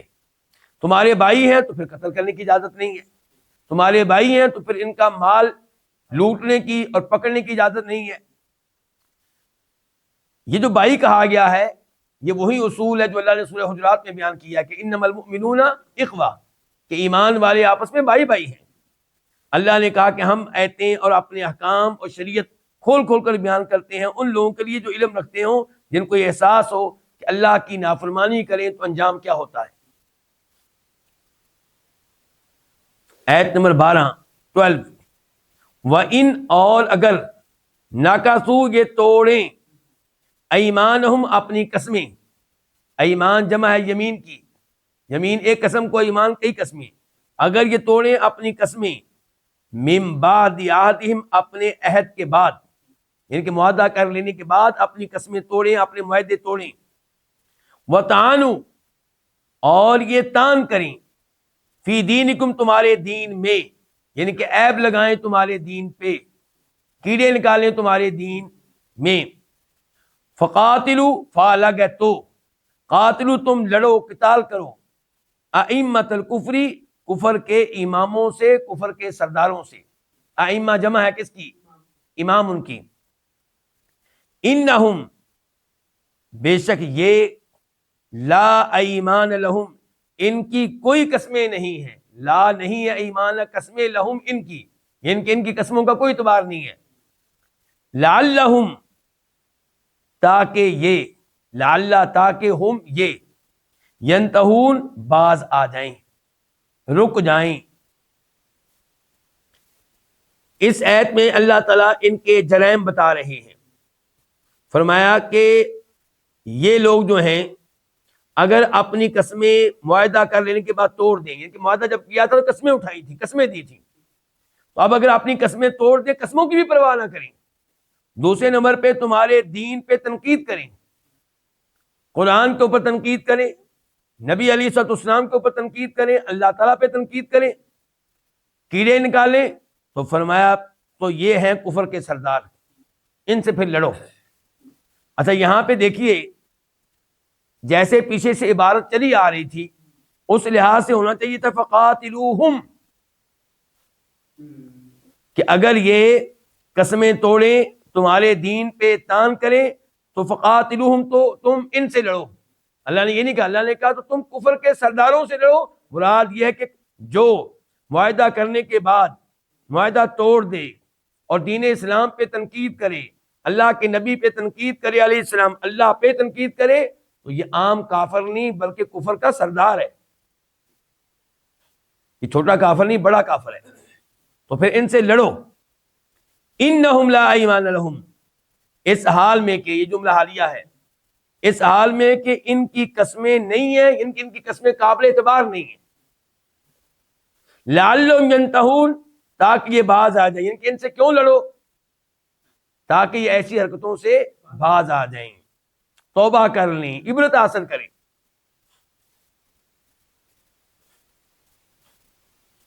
آیت نمبر 13 الا کیا نہیں، الا کیا نہیں، یہ ہے کسی کام پہ ابھارنے کے لیے. الا کیا نہیں، تقاتلون تم قتال کرو گے، تم لڑو گے، قومن ان لوگوں سے، نکسو یہ صفت ہے قومن کی، جنہوں نے توڑی ایمانہم اپنی قسمیں، وہمو واو کا معنی کیا، اور ہمو انہوں نے پختہ ارادہ کیا، باخراج الرسول اس رسول کو نکالنے کا، وہم اور وہ، بدعو انہوں نے آغاز کیا، کم تم سے، اول مرہ پہلی بار، کیا، تخشونا تم ڈرتے ہو، ہم ان سے، فاللہ تو اللہ تعالی حق کو زیادہ حق رکھنے والا ہے، کس بات کا، ان یہ کہ تخشو تم ڈرو ہو اس سے، ان اگر کنتم تم ہو مؤمنین ایمان لانے والے۔ اللہ رب العزت ان کے جرائم بتا رہے ہیں جن جرائم کی وجہ سے ان سے لڑنا ضروری ہو گیا ہے، ان پہ تلوار چلانا ضروری ہو گیا ہے۔ نمبر ایک کہ انہوں نے اپنی قسمیں توڑی، مراد معاہدے، جو معاہدے کیے تھے وہ انہوں نے توڑے۔ مثال کے طور پہ صلح حدیبیہ ہوئی تھی مسلمانوں کے ساتھ، صلح حدیبیہ میں مسلمانوں کے ساتھ شامل ہوئے معاہدے میں خزاعہ قبیلہ، بکر قبیلہ شامل ہوا ان کے ساتھ۔ جب بکر قبیلے نے خزاعہ قبیلے پہ حملہ کیا تو انہوں نے ان کو معاہدے کی خلاف ورزی سے روکنے کی بجائے کیا کیا؟ ان کی مدد کی۔ تو ان کا پہلا جرم یہ ہے کہ انہوں نے معاہدہ توڑا۔ نمبر دو، اس سے پہلے ان کی تاریخ یہ ہے، ان کا ماضی یہ ہے کہ انہوں نے نبی علیہ السلام کو مکہ سے نکالنے کا پختہ عزم کیا، پلان بنایا، جس کا تذکرہ اللہ نے سورہ انفال میں کیا ہے۔ وَإِذْ يَمْكُرُ بِكَ الَّذِينَ كَفَرُوا لِيُثْبِتُوكَ أَوْ يَقْتُلُوكَ أَوْ يُخْرِجُوكَ وَيَمْكُرُونَ وَيَمْكُرُ اللَّهُ وَاللَّهُ خَيْرُ الْمَاكِرِينَ، کہ آپ تذکرہ کریں اس وقت کا جب یہ آپ کے بارے میں خفیہ تدبیر کر رہے تھے، کیوں؟ تاکہ آپ کو قید کریں یا آپ کو قتل کریں یا آپ کو مکہ سے نکال دیں۔ وہ الگ بات ہے کہ اللہ نے پہلے ہی نبی علیہ السلام کو خبردار کر دیا اور آپ ان کے قید کرنے سے پہلے اور ان کے قتل کرنے سے پہلے، ان کے نکالنے سے پہلے خود ہی نکل آئے۔ تو یہ ان کا دوسرا جرم ہے کہ اللہ کے نبی کو مکہ سے نکالنے کا انہوں نے پختہ پلان بنایا، ارادہ کیا۔ اور تیسرا جرم کیا ہے کہ وَهُمْ بَدَؤُوكُمْ أَوَّلَ مَرَّةٍ، لڑائی کا آغاز تمہارے ساتھ انہوں نے کیا، تم نے نہیں کیا۔ مثال کے طور پہ بدر کی لڑائی کیوں ہوئی؟ کیونکہ نبی علیہ الصلوۃ والسلام ابو سفیان کے تجارتی قافلے کو پکڑنے کے لیے گئے تھے، اور ایسا اس لیے تھا کہ مسلمانوں کو تنگ کرتے رہتے تھے۔ اچھا، اب تجارتی قافلہ مسلمان نہیں پکڑ سکے تو مسلمانوں نے واپس مدینہ چلے آنا تھا، لیکن ابو جہل لشکر لے کر پہنچ گیا، کس لیے؟ مسلمانوں سے لڑنے کے لیے۔ تو جنگ بدر جو ہوئی ہے یہ اس کے پیچھے کون ہے؟ ابو جہل۔ ابو جہل اس کے لشکر کا اعلان تھا کہ ہم لڑیں گے، تو لڑائی لڑنے میں پہل انہوں نے کی ہے۔ پھر احد کی لڑائی، کیا مسلمان مکہ لڑنے کے لیے گئے تھے کہ وہ لڑنے کے لیے آئے ہیں؟ وہ آئے ہیں۔ خندق کی لڑائی، کیا مسلمان لڑنے کے لیے مکہ گئے ہیں یا وہ آئے ہیں؟ انہوں نے آ کے حملہ کیا۔ اور پھر ابھی جب یہ خزاعہ قبیلے کا بکر قبیلے کا معاملہ بنا تب بھی آغاز انہوں نے کیا ہے۔ تو یہ تین ان کے جرائم ہیں۔ تو اللہ تعالیٰ کہتے ہیں کہ اتنے جرائم کا ارتکاب کرنے والوں سے کیا تم لڑو گے نہیں؟ اتخشونہم، کیا تم ان سے ڈرتے ہو؟ فاللہ احق ان تخشوا، اللہ زیادہ حق رکھتا ہے اس بات کا کہ تم اللہ تعالیٰ سے ڈرو۔ اگر ڈرنا ہی ہے تو اللہ سے ڈرو، ان سے کیوں ڈرتے ہو؟ تو اللہ سے ڈر کے پھر کیا کرو کہ لڑو، جنگ کرو ان مجرموں سے۔ آیت نمبر 14 قاتلوہم، تم ان سے لڑو۔ لڑو گے تو پھر کیا ہوگا؟ یعذب، عذاب دے گا، ہم ان کو، اللہ تعالیٰ، بِأَيْدِيكُمْ، تمہارے ہاتھوں کے ذریعے، تمہارے ہاتھوں کے ساتھ۔ کتنے الفاظ ہیں؟ 3۔ با کا معنی ساتھ، ایدی ہاتھ، یدن کی جمع ہے، کم تمہارے۔ نمبر 2 کیا ہوگا جب لڑو گے؟ وا، اور یخزی، وہ رسوا کرے گا، کون؟ اللہ، ہم ان کو۔ نمبر 3 وینصر، اور وہ مدد کرے گا، کم تمہاری، علیہم ان کے خلاف۔ نمبر 4 ویشفی، اور وہ شفا دے گا، کون؟ اللہ تعالیٰ، صدور قوم مؤمنین، ایمان لانے والے لوگوں کے سینوں کو۔ صدور جمع ہے صدر، ان کی صدر ایک سینہ، صدور کئی سینے۔ آگے مزید اگلی آیت، وَيُذْهِبْ، اور وہ لے جائے گا، غیظ قلوبہم، ان کے دلوں کا غصہ، قلوب دل، غیظ غصہ، وَيَتُوبُ اللَّهُ، اور اللہ تعالیٰ توبہ کی توفیق دیتا ہے، عَلَى مَن یشاء، جس کو چاہتا ہے، واللہ، اللہ تعالیٰ، علیم، کمال علم والا ہے، حکیم، کمال حکمت والا ہے۔ تو اب یہ 2 آیتیں ایک ساتھ ہوگی، اب ہم ان کی تفسیر کرتے ہیں۔ اللہ تعالیٰ یہاں پہ بتا رہے ہیں کہ جب تم ان سے لڑو گے تو تمہیں کیا ملے گا، پھر کیا ہوگا۔ نمبر ایک، اللہ تعالیٰ تمہارے ذریعے، تمہارے ہاتھوں کے ذریعے ان کو عذاب دے گا، تمہارے ذریعے قتل ہوں گے، زخمی ہوں گے۔ وَيُخْزِهِمْ، اور اللہ ان کو رسوا کرے گا، ان کی طاقت ختم ہو جائے گی، یہ قیدی بن جائیں گے، ان کو جکڑا جائے گا۔ وَيَنْصُرْكُمْ عَلَيْهِمْ، تیسرے نمبر پہ اللہ تمہاری مدد کرے گا ان کے خلاف۔ چوتھے نمبر پہ اللہ تعالیٰ کئی مومن لوگوں کے سینوں کو شفا دے گا، ان کے وہ مومن جن پہ یہ ظلم کرتے رہے ان کو سکون ملے گا، ان کا انجام دیکھ کر، ان کو قتل ہوتا دیکھ کر ان کو کیا ملے گی؟ شفا ملے گی۔ مثال کے طور پہ وہ مسلمان جو مکہ میں تھے اور ان کے اوپر یہ ظلم کرتے رہے، اور دیگر کئی مسلمان، خزاع قبیلے کے مسلمان، ان کو سکون ملے گا۔ وَيُذْهِبْ غَيْظَ قُلُوبِهِمْ، ان کے دلوں میں جو غصہ موجود ہے ان کے خلاف، وہ غصہ پھر ختم ہو جائے گا۔ یہ 5 کام ہو جائیں گے۔ وَيَتُوبُ اللَّهُ، یہ چھٹا کام نہیں ہے، یتوبو کو آپ چھٹا کام نہیں کہیں گے، کیونکہ یتوبو کی بات کے اوپر کیا ہے؟ ضمہ۔ اگر یہ ہوتا چھٹا کام تو اللہ تعالیٰ کیا کہتا ہے؟ یتوب۔ یہاں پہ کیا یتوب، تو یہ نئی بات ہے، اس سے اناف ہے کہ وَيَتُوبُ اللَّهُ عَلَى مَن يَشَاءُ، کہ اللہ تعالیٰ توبہ کی توفیق دیتا ہے جس کو چاہتا ہے، جس کو چاہتا ہے اللہ توبہ کی توفیق دیتا ہے، اسلام قبول کرنے کی توفیق دیتا ہے، کلمہ پڑھنے کی توفیق دیتا ہے، جیسا کہ اللہ نے دی ابو سفیان رضی اللہ عنہ کو۔ اللہ نے کلمہ پڑھنے کی توفیق دی ابو جہل کے بیٹے اکرمہ کو۔ اللہ تعالیٰ نے توفیق دی کلمہ پڑھنے کی عمر بن عاص کو، خالد بن ولید کو، سہیل بن عمر کو۔ واللہ علیم الحکیم، اللہ کمال علم والا ہے، کمال حکمت والا ہے۔ اللہ کی بڑی حکمتیں ہیں کہ کس کو توبہ کی توفیق دینی ہے، کس کو نہیں دینی، کس کو کلمہ پڑھنے کی توفیق دینی ہے، کس کو نہیں دینی، اس کے پیچھے بڑی حکمتیں ہیں۔ آیت نمبر 16 ام کیا، حسب تم نے گمان کیا ہے، ان یہ کہ تترکو تم چھوڑ دیے جاؤ گے، واو حالیہ ہے، حالانکہ جب کہ، لما ابھی تک نہیں، لما کا معنی کیا ہے؟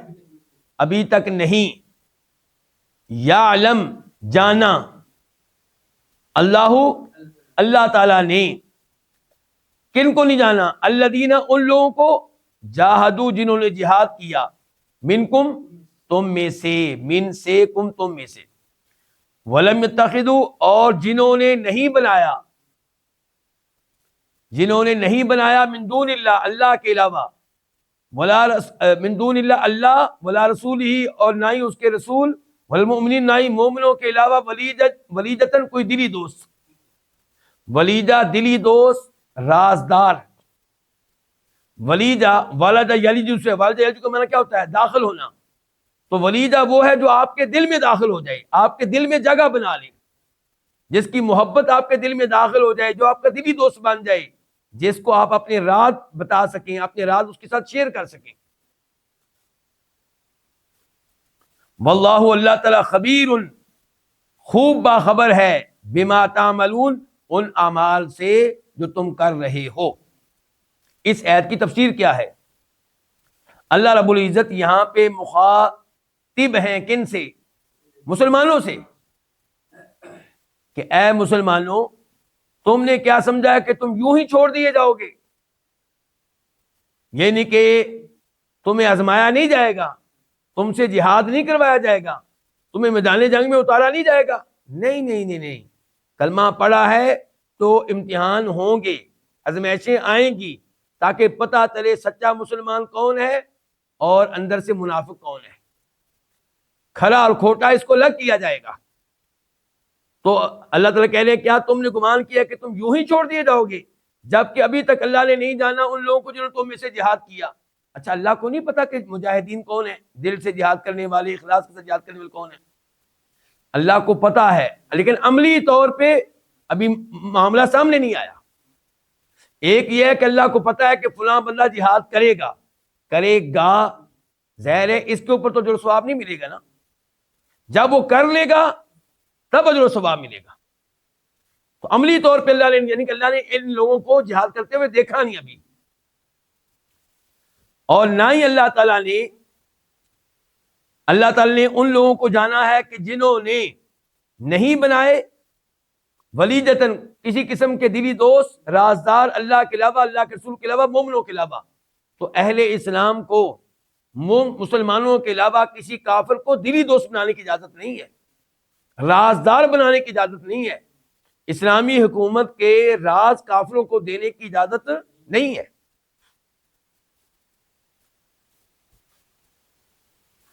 اللہ تعالیٰ نے کہا ہے نا ایک مقام پہ سورہ آل عمران میں، یا ایھا الذین آمنوا لا تتخذوا بطانة من دونکم لا یألونکم خبالا، کہ اپنے علاوہ کسی کو دلی دوست نہ بناؤ، رازدار نہ بناؤ، وہ تو تمہیں خلاف کرنے کی اور نقصان پہنچانے میں کوئی کمی کوتاہی نہیں کرتے کافر، تم ان کو دلی دوست کیسے بنا سکتے ہو؟ تو پھر اللہ نے کہا کہ اللہ ان اعمال سے تم کر رہے ہو باخبر ہے، اللہ کو پتا ہے کون دلی طور پہ جہاد کر رہا ہے اور کون کس کو دوست بناتا ہے، کس کو دوست نہیں بناتا. یہ سب چیزیں اللہ تعالیٰ کے علم میں ہیں. آیت نمبر 17 ما کان للمشرکین ان یعمروا مساجد اللہ شاہدین علی انفسہم بالکفر. ما کانا نہیں ہے، ما نہیں، کانا ہے، للمشرکین مشرکین کے لیے. للمشرکین دو الفاظ ہیں نا، لام اور المشرکین. لام کے لیے نہیں ہے مشرکین کے لیے، ان یعمروا کہ وہ آباد کریں، مساجد اللہ اللہ کی مسجدوں کو، شاہدینہ جبکہ وہ شہادت دینے والے ہیں، گواہی دینے والے ہیں، علی انفسہم اپنے نفسوں پہ، اپنے خلاف، بالکفری کفر کی. اولئک یہی ہیں کہ حبطت ضائع ہو گئے، اعمالہم ان کے اعمال، وفی النار اور آگ ہی میں، ہم وہ خالدون ہمیشہ ہمیشہ رہنے والے ہیں. اللہ رب العزت نے یہاں پہ کیا بتایا کہ مشرکین کے لائق نہیں ہے. ما کان للمشرکین ای ما کان جائزا للمشرکین، ما کان صحیحا للمشرکین، ما کان حقا للمشرکین. مشرکین کا حق نہیں بنتا، ان کے لیے جائز نہیں ہے، ان کے لیے درست نہیں ہے کہ اللہ کی مساجد کو آباد کریں. کیوں؟ یہ خود شہادت دیتے ہیں کہ یہ کفر کر رہے ہیں. جو خود مانتا ہے کہ میں کافر ہوں اور میں کفریہ کام کا ارتکاب کرنے والا ہوں، تو اس کے لیے جائز نہیں ہے کہ وہ اللہ کی مساجد کو آباد کرے. اس کو یہ زیب نہیں دیتا، اس کے لائق نہیں ہے. اللہ کی مساجد بہت بڑی شے ہے، مقدس اللہ کے گھر ہیں. ان کو آباد کرنے والے لوگ ایمان والے ہونے چاہیے، توحید والے ہونے چاہیے. جو خود مانتے ہیں کہ ہم کفر کرتے ہیں وہ نہیں ہونے چاہیے. اچھا کیسے یہ مانتے تھے اہل مکہ، مشرکین مکہ کیسے مانتے تھے کہ ہم کفر کا ارتکاب کرنے والے ہیں؟ ایک تو انہوں نے بیت اللہ کے باہر اور اندر 360 بت رکھے ہوئے تھے، ان سے دعائیں کرتے تھے، ان کے نام پہ بکرے ذبح کرتے تھے. اور پھر ابراہیم علیہ السلام، اسماعیل علیہ السلام کا مجسمہ بھی بنا رکھا تھا، ان کے ہاتھ میں فال کے تیر پکڑا رکھے تھے. تو یہ بات ان کی طرف سے اعلان تھا کہ ہم کفر کر رہے ہیں. پھر عبداللہ ابن عباس روایت کرتے ہیں، مسلم شریف کی حدیث ہے کہ جب یہ لوگ حج کرتے تھے، جب حج کرتے تھے تو یہ تلبیہ پڑھتے تھے، لبیک اللہم لبیک لبیک لا شریک لک، کہ میں حاضر ہوں اور اعلان کرتا ہوں کہ اللہ تیرا کوئی شریک نہیں. تو اللہ کے نبی کہتے تھے علیہ السلام بس یہاں تک رہنے دو. لیکن یہ آگے شرکی الفاظ بھی کہتے تھے کہ میں حاضر ہوں، تیرا کوئی شریک نہیں، الا شریک هو لک تملکہ وما ملک، البتہ اللہ تیرے چھوٹے چھوٹے شریک ہیں، ایسی ہستیاں ہیں جن کی تیرے ساتھ ساتھ عبادت کی جائے گی، جو تیرے ہاں ہماری شفاعت کریں گی، جو ہمیں تیرے قریب کر دیں گی. تو اس انداز سے بھی کفر و شرک کرتے تھے. تو ان کی اپنی حرکتیں یہ بتاتی ہیں کہ یہ کفر کرنے والے ہیں، شرک کرنے والے ہیں. جو کفر و شرک کرنے والا ہے، اللہ کے ساتھ اوروں کو شریک کرنے والا ہے، وہ اللہ کا گھر کیسے بات کرے گا؟ پھر اللہ نے بتایا ان کا مال ضائع ہو گئے. کیا مطلب؟ بیت اللہ تعمیر کرنا، بیت اللہ کی خدمت کرنا، بیت اللہ کی صفائی کرنا، بیت اللہ پہ غلاف چڑھانا، حاجیوں کو پانی پلانا، یہ سارے اعمال برباد ہو گئے. جب ایمان نہیں تو کوئی عمل قابل قبول نہیں، اور انجام کیا ہے کہ ہمیشہ ہمیشہ جہنم میں رہیں گے۔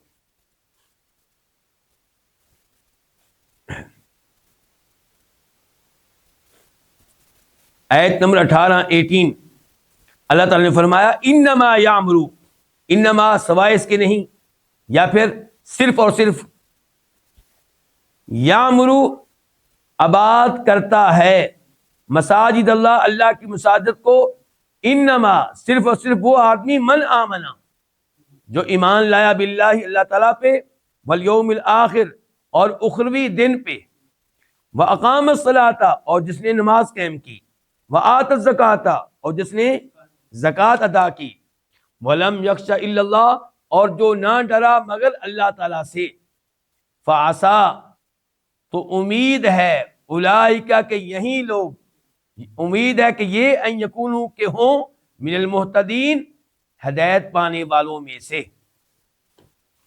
اللہ تعالیٰ نے اس آیت نمبر 18 میں بتایا ہے کہ اللہ کے گھروں کو آباد کرنا یہ کس کو زیب دیتا ہے، کس کے شایان شان ہے، کس کا حق ہے، کس کے لیے درست ہے، کس کے لیے اعزاز ہے، کس کے لیے سعادت ہے۔ فرمایا وہ جس میں 4 چیزیں پائی جائیں، اللہ کی مساجد کو آباد کرنا، اللہ کی مساجد کو تعمیر کرنا، اور اللہ تعالیٰ کی جو مساجد ہیں ان میں نمازیں پڑھ کے آباد کرنا، اللہ کی مساجد کو صفائی کر کے آباد کرنا، اللہ کی مساجد میں لائٹنگ کا بندوبست کر کے ان کو آباد کرنا، اللہ کی مساجد کو کسی بھی طریقے سے آباد کرنا، یہ کن کو زیب دیتا ہے؟ جن میں 4 چیزیں پائی جائیں۔ نمبر 1 اللہ پہ ایمان کہ اللہ ہے اور اللہ تعالیٰ اکیلا ہی عبادت کے لائق ہے اور وہ اکیلا ہی رب ہے۔ نمبر 2 آخرت پہ ایمان کہ ایک دن ہمیں مرنے کے بعد اٹھایا جائے گا، ہمارا حساب کتاب ہوگا۔ اس ایمان کے بعد دوسرے نمبر پہ جو نماز قائم کرے، نماز پڑھے نہیں بلکہ نماز، یعنی کہ نماز کی شرائط اور ارکان کا خیال کرتے ہوئے نماز ادا کرے۔ نمبر 3 جو زکوٰۃ ادا کرے۔ نمبر 4 جو اللہ کے علاوہ کسی سے نہ ڈرے۔ جس میں یہ 4 اوصاف پائے جائیں، 4 خوبیاں پائی جائیں، وہ اللہ کا گھر آباد کر سکتا ہے، اور یہی وہ لوگ ہیں جو ہدایت یافتہ ہیں، یہی وہ لوگ ہیں جن کو اللہ ہدایت دیتا ہے۔ آیت نمبر 19 فرمایا اجعلتم کیا تم نے بنا لیا ہے، سقایت الحاجی حاجی کو پانی پلانا، وعمارت المسجد الحرام اور مسجد حرام کو آباد کرنا، عمارہ آباد کرنا، سقایا پانی پلانا، کیا تم نے اس کو بنا لیا ہے کمن اس شخص کی طرح، کاف کا بنا طرح، من وہ شخص، اس شخص کی طرح من آمنا جو ایمان لایا باللہ اللہ پہ، والیوم الآخر اور روز آخرت پہ، وجاہد اور جس نے جہاد کیا فی سبیل اللہ اللہ کے راستے میں، لا یستوون یہ برابر نہیں ہیں عند اللہ اللہ تعالیٰ کے ہاں، واللہ اللہ تعالیٰ لا یہدی نہیں ہدایت دیتا القوم الظالمین ان لوگوں کو جو ظلم کرنے والے ہوں۔ پہلے اس آیت کا شان نزول، سبب نزول، یہ آیت کیوں نازل ہوئی، کس واقعے کے بعد نازل ہوئی؟ امام مسلم روایت کرتے ہیں نعمان بن بشیر رضی اللہ عنہ سے کہ کچھ لوگ بیٹھے ہوئے تھے اور صحابہ کرام تھے، وہ آپس میں گفتگو کر رہے تھے۔ ایک آدمی نے یہ کہا کہ ایمان لانے کے بعد میں اگر حاجیوں کی خدمت کرتا رہوں، کو پانی پلاتا رہوں تو بس اتنا کافی ہے، فضیلت پانے کے لیے، افضل ہونے کے لیے اتنا کافی ہے۔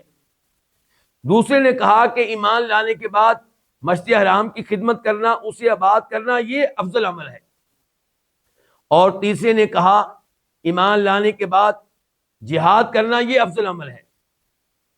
تو جناب عمر فاروق رضی اللہ عنہ نے ان کی گفتگو سنی اور کہا آپس میں اختلاف نہ کرو، جمعہ کی نماز پڑھنے آج جائیں گے تو جمعہ کے بعد میں نبی علیہ الصلوۃ والسلام سے اس بارے میں استفسار کروں گا، سوال کروں گا۔ چنانچہ انہوں نے سوال کیا تو پھر یہ آیت نازل ہوئی جس میں وعدے کیا گیا کہ ایمان لانے کے بعد افضل ترین عمل کیا ہے؟ جہاد کرنا۔ تو فرمایا اجعلتم کیا تم نے ٹھہرا لیا ہے، کیا تم نے بنا لیا ہے، سقایت الحاجی حاجیوں کو پانی پلانا اور مسجد حرام کو آباد کرنا اس شخص کے عمل کی طرح جو اللہ پہ ایمان لائے، آخرت پہ ایمان لائے، اللہ کی راہ میں جہاد کرے، یہ دونوں ٹیمیں برابر نہیں ہیں، یہ دونوں فریق برابر نہیں ہیں. یعنی کہ افضل ہے کون؟ جو ایمان لائے اللہ اور آخرت پہ اور جہاد کرے. اور اللہ تعالیٰ ہدایت نہیں دیتا ان لوگوں کو جو ظالم ہیں. ظالم سے مراد یہاں پہ ہیں شرک کرنے والے. آیت نمبر 20 الذین آمنوا، وہ لوگ جو ایمان لائے، وہاجروا، اور جنہوں نے ہجرت کی، وجاہدوا، جنہوں نے جہاد کیا اللہ کے راستے میں. جہاد کیسے کیا؟ باموالہم، اپنے مالوں کے ساتھ، وانفسہم، اور اپنی جانوں کے ساتھ. اعظموا، وہ زیادہ عظیم ہیں، وہ زیادہ درجتاً، رتبے کے لحاظ سے، درجے کے لحاظ سے، عند اللہ، اللہ تعالیٰ کے ہاں.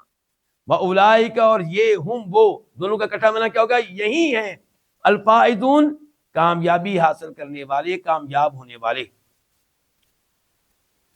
اس کے بعد والی آیت بھی ساتھ ہی کر لوں، پھر ایک ساتھ تفسیر کریں گے. یبشرہم، یبشر خوشخبری دیتا ہے، ہم ان کو، ربہم ان کا رب، برحمت منہ، منہ اپنی طرف سے، رحمت ایک عظیم رحمت کی. عظیم کس کا معنی؟ تنوین کا. ورضوان، اور ایک عظیم رضامندی کی، خوشنودی کی.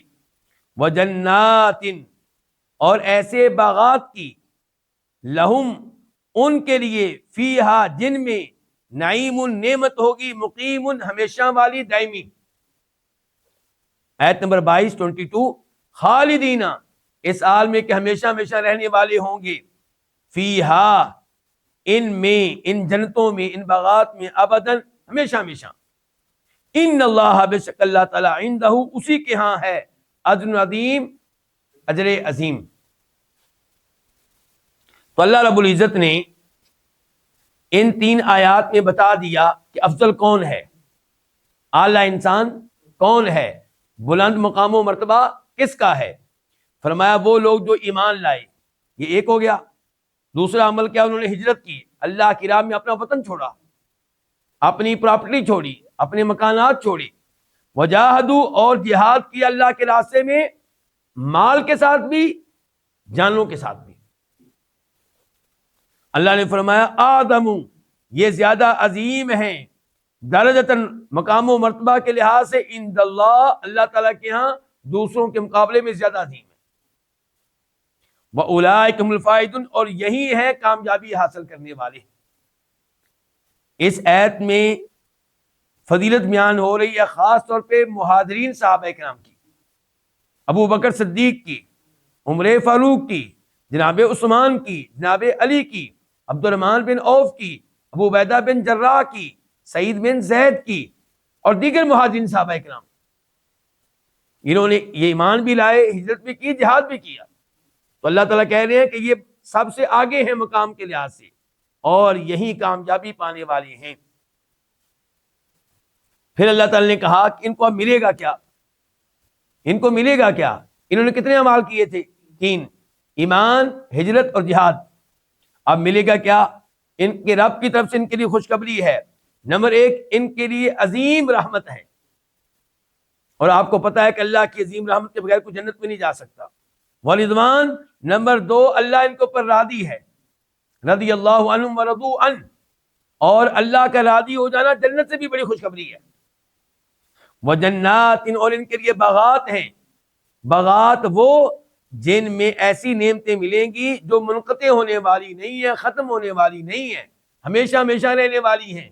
نہ یہ ہے کہ گرمیوں میں ہوگی تو سردیوں میں نہیں ہوگی، دن کو ہوگی تو رات کو نہیں، رات کو ہوگی تو دن کو نہیں. جو نعمت ہے ہمیشہ ہمیشہ کے لیے. اور پھر یہ ان باغات میں ہمیشہ ہمیشہ رہیں گے، 1 سال کے لیے نہیں، 50 سال کے لیے نہیں، 100 سال کے لیے، 1000 سال کے، ہمیشہ ہمیشہ. یقین اللہ تعالیٰ کے ہاں اجر عظیم ہے. اس کے بعد آیت نمبر 23 یا ایھا الذین آمنوا، اے وہ لوگوں جو ایمان لائے ہیں. آمنوا فعل ماضی ہے، ہم آسانی کے لیے کیا کہتے ہیں؟ اے ایمان والو. لا تتخذوا، تم نہ بناؤ، آباءکم، اپنے باپ دادا کو. آبا جمع ہے ابن کی. باپ انسان کا کتنا ہوتا ہے؟ 1. یہاں پہ کہا گیا کئی باپ، تو مراد ہے باپ، دادا، پردادا، اوپر تک. تو تم نہ بناؤ اپنے باپ دادا کو، وَإِخْوَانَكُمْ اور اپنے بھائیوں کو، اخوان بھائی، اخن کی جمع ہے، کیا نہ بناؤ ان کو، اولیاء دوست، ولی ان کی جمع ہے دوست، ان اگر، یہ انی جو ہے اصل میں کیا، ان نون کے نیچے زیر کسرہ تو آگے ملانے کی وجہ سے آیا ہے، ورنہ یہ کیا، ان اگر استحبو یہ اختیار کریں، یہ پسند کریں، یہ اختیار کریں الکفر کفر کو علی الایمانی ایمان پہ، اگر یہ محبت کریں کفر سے ایمان کے مقابلے میں، ومن اور جو یتولا دوست بنائے ہم ان کو، منکم تم میں سے، فاولئک تو یہی ہے الظالمون ظلم کرنے والے۔ اللہ تعالی نے اس آیت میں بتایا کہ اے ایمان والو، تمہارے باپ دادا اور تمہارے بھائی اگر کفر کو ترجیح دے ایمان پہ، ایمان پہ ترجیح کس کو دیں، کفر کو، تو پھر تمہیں انہیں دوست بنانے کی اجازت نہیں ہے۔ والدین کی خدمت کرنا اور چیز ہے، اور ان سے دلی ایمانی محبت رکھنا اور چیز ہے۔ باپ ہونے کی وجہ سے محبت ہوگی، لیکن جب کہیں یہ محبت ٹکرائے گی اللہ کے حکم سے تو پھر باپ پیچھے ہو جائے گا، اللہ کا حکم آگے ہو جائے گا۔ اور یہی معاملہ ہے بھائیوں کا، اگر بھائی کفر پہ رہے، شرک پہ رہیں، تو پھر ان کو دلی دوست نہیں بنایا جائے گا، بطور بھائی ان سے محبت ہوگی، لیکن ایمانی محبت ان کی محبت پہ غالب ہوگی۔ پھر وہ صورتحال ہو جائے گی، عمر فاروق نے کیا کہا تھا رضی اللہ عنہ جنگ بدر میں، جب کافر قیدی پکڑے گئے اور طے یہ کرنا تھا کہ ان کے ساتھ کیا سلوک کیا جائے، جناب عمر فاروق نے کہا تھا کہ جو میرا رشتہ دار ہے میرے حوالے کرے، اس کو میں قتل کروں، اور جو جناب علی کا رشتہ دار ہے وہ جناب علی کے حوالے کرے، وہ ان کو قتل کرے، اور جو ان کو تم میں سے دوست بنائے گا تو ایسے لوگ کیا ہیں، وہ ظالم ہیں۔ آیت نمبر 24 قل تو کہہ دے، اللہ کے نبی سے کہا جا رہا ہے تو کہہ دے، ان اگر کانا ہوں آباؤکم تمہارے باپ دادا، و ابناؤکم اور تمہارے بیٹے، کم کا معنی تمہارے ابنا بیٹے، ابن ان کی جمع ہے، و اخوانکم اور تمہارے بھائی، و ازواجکم اور تمہارے ازواج یعنی کہ تمہاری بیویاں، زوج ان کی جمع ہے، و عشیرتکم اور تمہارا خاندان، تمہارا قبیلہ، تمہارا کنبہ، و اموال اور وہ مال، وہ اموال اقترفتموہا جن کو تم نے کمایا ہے، و تجارت اور وہ تجارت، تخشون کہ تم ڈرتے ہو کسادہا جس کے مندہ پڑنے سے، و مساکن مسکن کی جمع ہے، اور وہ رہائش گاہیں، وہ گھر، وہ مکانات، ترضونہا جن کو تم پسند کرتے ہو، احبا یہ سب چیزیں زیادہ محبوب ہیں، الیکم تمہیں، من اللہ اللہ سے بڑھ کر، ورسولی اس کے رسول سے بڑھ کر، وجہاد فی سبیلہ اور اس کے راستے میں جہاد سے بڑھ کر، فتربصوا فاکمنا تو تربصوا تم انتظار کرو، حتیٰ یہاں تک کہ یاتی اللہ تعالیٰ لائے، یاتیہ کا لفظی معنی ہوتا ہے آئے، لیکن آگے با آ رہی ہے تو معنی کیا ہوگا، لائے بِأَمْرِهِ اپنا حکم، واللہ اللہ تعالیٰ لا یہدی نہیں ہدایت دیتا، القوم ان لوگوں کو، الفاسقین جو کیا ہو، فاسق ہو، نافرمان ہو۔ اس آیت میں اللہ تعالیٰ نے واضح کیا ہے کہ ایک طرف ہے اللہ، اللہ کا رسول اور جہاد فی سبیل اللہ، اور ایک طرف ہیں تمہارے باپ دادا، تمہارے بیٹے، تمہارے بھائی، تمہاری بیویاں، تمہارا خاندان، تمہارا مال، تمہاری تجارت، تمہاری رہائش گاہیں۔ اگر ان چیزوں میں سے کوئی بھی چیز، باپ دادا یا بیٹا یا بھائی یا بیوی یا خاندان یا مال یا تجارت یا گھر، یہ تمہیں اللہ سے بڑھ کر پیارا ہے، یا اللہ کے رسول سے زیادہ محبوب ہے، یا جہاد کرنے سے زیادہ عزیز ہے، تو پھر تم وہ مجرم ہو کہ تم اللہ کے عذاب کا انتظار کرو۔ اس سے پتہ چلا کہ اللہ سے محبت، اللہ کے رسول سے محبت اور جہاد سے محبت باپ دادا سے بڑھ کر، بیٹے سے بڑھ کر، بھائیوں سے بڑھ کر، بیوی سے بڑھ کر، خاندان سے بڑھ کر، مال سے بڑھ کر، تجارت سے بڑھ کر، اور اپنے گھر سے بڑھ کر ہونی چاہیے۔ یہاں پہ ایک دو حدیثیں آپ کے سامنے رکھوں گا تاکہ یہ آیت صحیح معنوں میں ہم سمجھ سکیں. ایک جناب عمر فاروق والی حدیث رضی اللہ تعالیٰ عنہ کہ نبی علیہ الصلوۃ والسلام نے جناب عمر فاروق کا ہاتھ پکڑا ہوا تھا. جناب عمر فاروق محبت میں کہنے لگے اللہ کے رسول علیہ الصلوۃ والسلام مجھے آپ سے محبت ہر چیز سے بڑھ کر ہے سوائے اپنی جان کے. پہلا نمبر محبت میں میرا اپنا ہے, مجھے بہت بڑی محبت ہے اپنے آپ سے. اس کے بعد دوسرا نمبر آپ کا ہی ہے. گویا کہ میں آپ سے محبت کرتا ہوں مال سے بڑھ کر, اپنے باپ دادا سے بڑھ کر, اپنی اولاد سے بڑھ کر. تو فرمایا نبی علیہ الصلوۃ والسلام نے اے عمر اس طرح ایمان مکمل نہیں ہوگا. ایمان تب مکمل ہوگا جب تم مجھ سے محبت کرو گے اپنی جان سے بھی بڑھ کر. تو جناب عمر فاروق نے کہا کہ اللہ کے رسول پھر میرا اعلان سن لیجئے, اب سے مجھے آپ سے محبت ہے اپنی جان سے بھی بڑھ کر. تو اللہ کے رسول نے فرمایا علیہ الصلوۃ والسلام الآن کہ عمر اب تم نے اپنے ایمان کو مکمل کیا ہے. بخاری شریف کی حدیث ہے. تو پتہ چلا کہ اللہ تعالیٰ سے محبت, اللہ کے رسول سے محبت, علیہ الصلوۃ والسلام اور جہاد سے محبت, تینوں محبت ہر چیز سے بڑھ کے ہونی چاہیے. دوسری حدیث جو آپ کے سامنے رکھنا چاہوں گا اسے امام ترمذی روایت کرتے ہیں, راوی ہیں عبداللہ بن عمر رضی اللہ عنہما, بلکہ ابو داؤد شریف میں وہ حدیث آئی ہے کہ اللہ کے نبی نے فرمایا تھا علیہ الصلوۃ والسلام کہ اذا تبایعتم بالعینہ, جب تم بیعینہ کرنے لگو گے اور وَأَخَذْتُمْ أَذْنَابَ الْبَقَرِ, اور گائیوں کی دمیں پکڑ لو گے, وَرَضِيتُمْ بِالزَّرْعِ, اور کھیتی باڑی پہ مطمئن ہو جاؤ گے, وَتَرَكْتُمُ الْجِهَادَ, اور جہاد کو ترک کر دو گے, اللہ تعالیٰ تمہارے اوپر ایسی ذلت مسلط کرے گا جس کو اللہ تعالیٰ نہیں اٹھائے گا جب تک کہ تم اپنے دین کی طرف واپس نہیں آ جاؤ گے. تو اس حدیث میں بتایا گیا کہ مسلمانوں کے اوپر ذلت کیوں مسلط ہوتی, مسلمان ذلیل و رسوا کیوں ہوتے ہیں جب چار کام کرنے لگے. نمبر ایک, ہیلے بہانے سے سود لینے لگے. آج تو مسلمان ہیلے بہانے سے نہیں صاف صاف سود لے رہے ہیں, جبکہ شریعت میں ہیلے سے سود لینا بھی جرم ہے.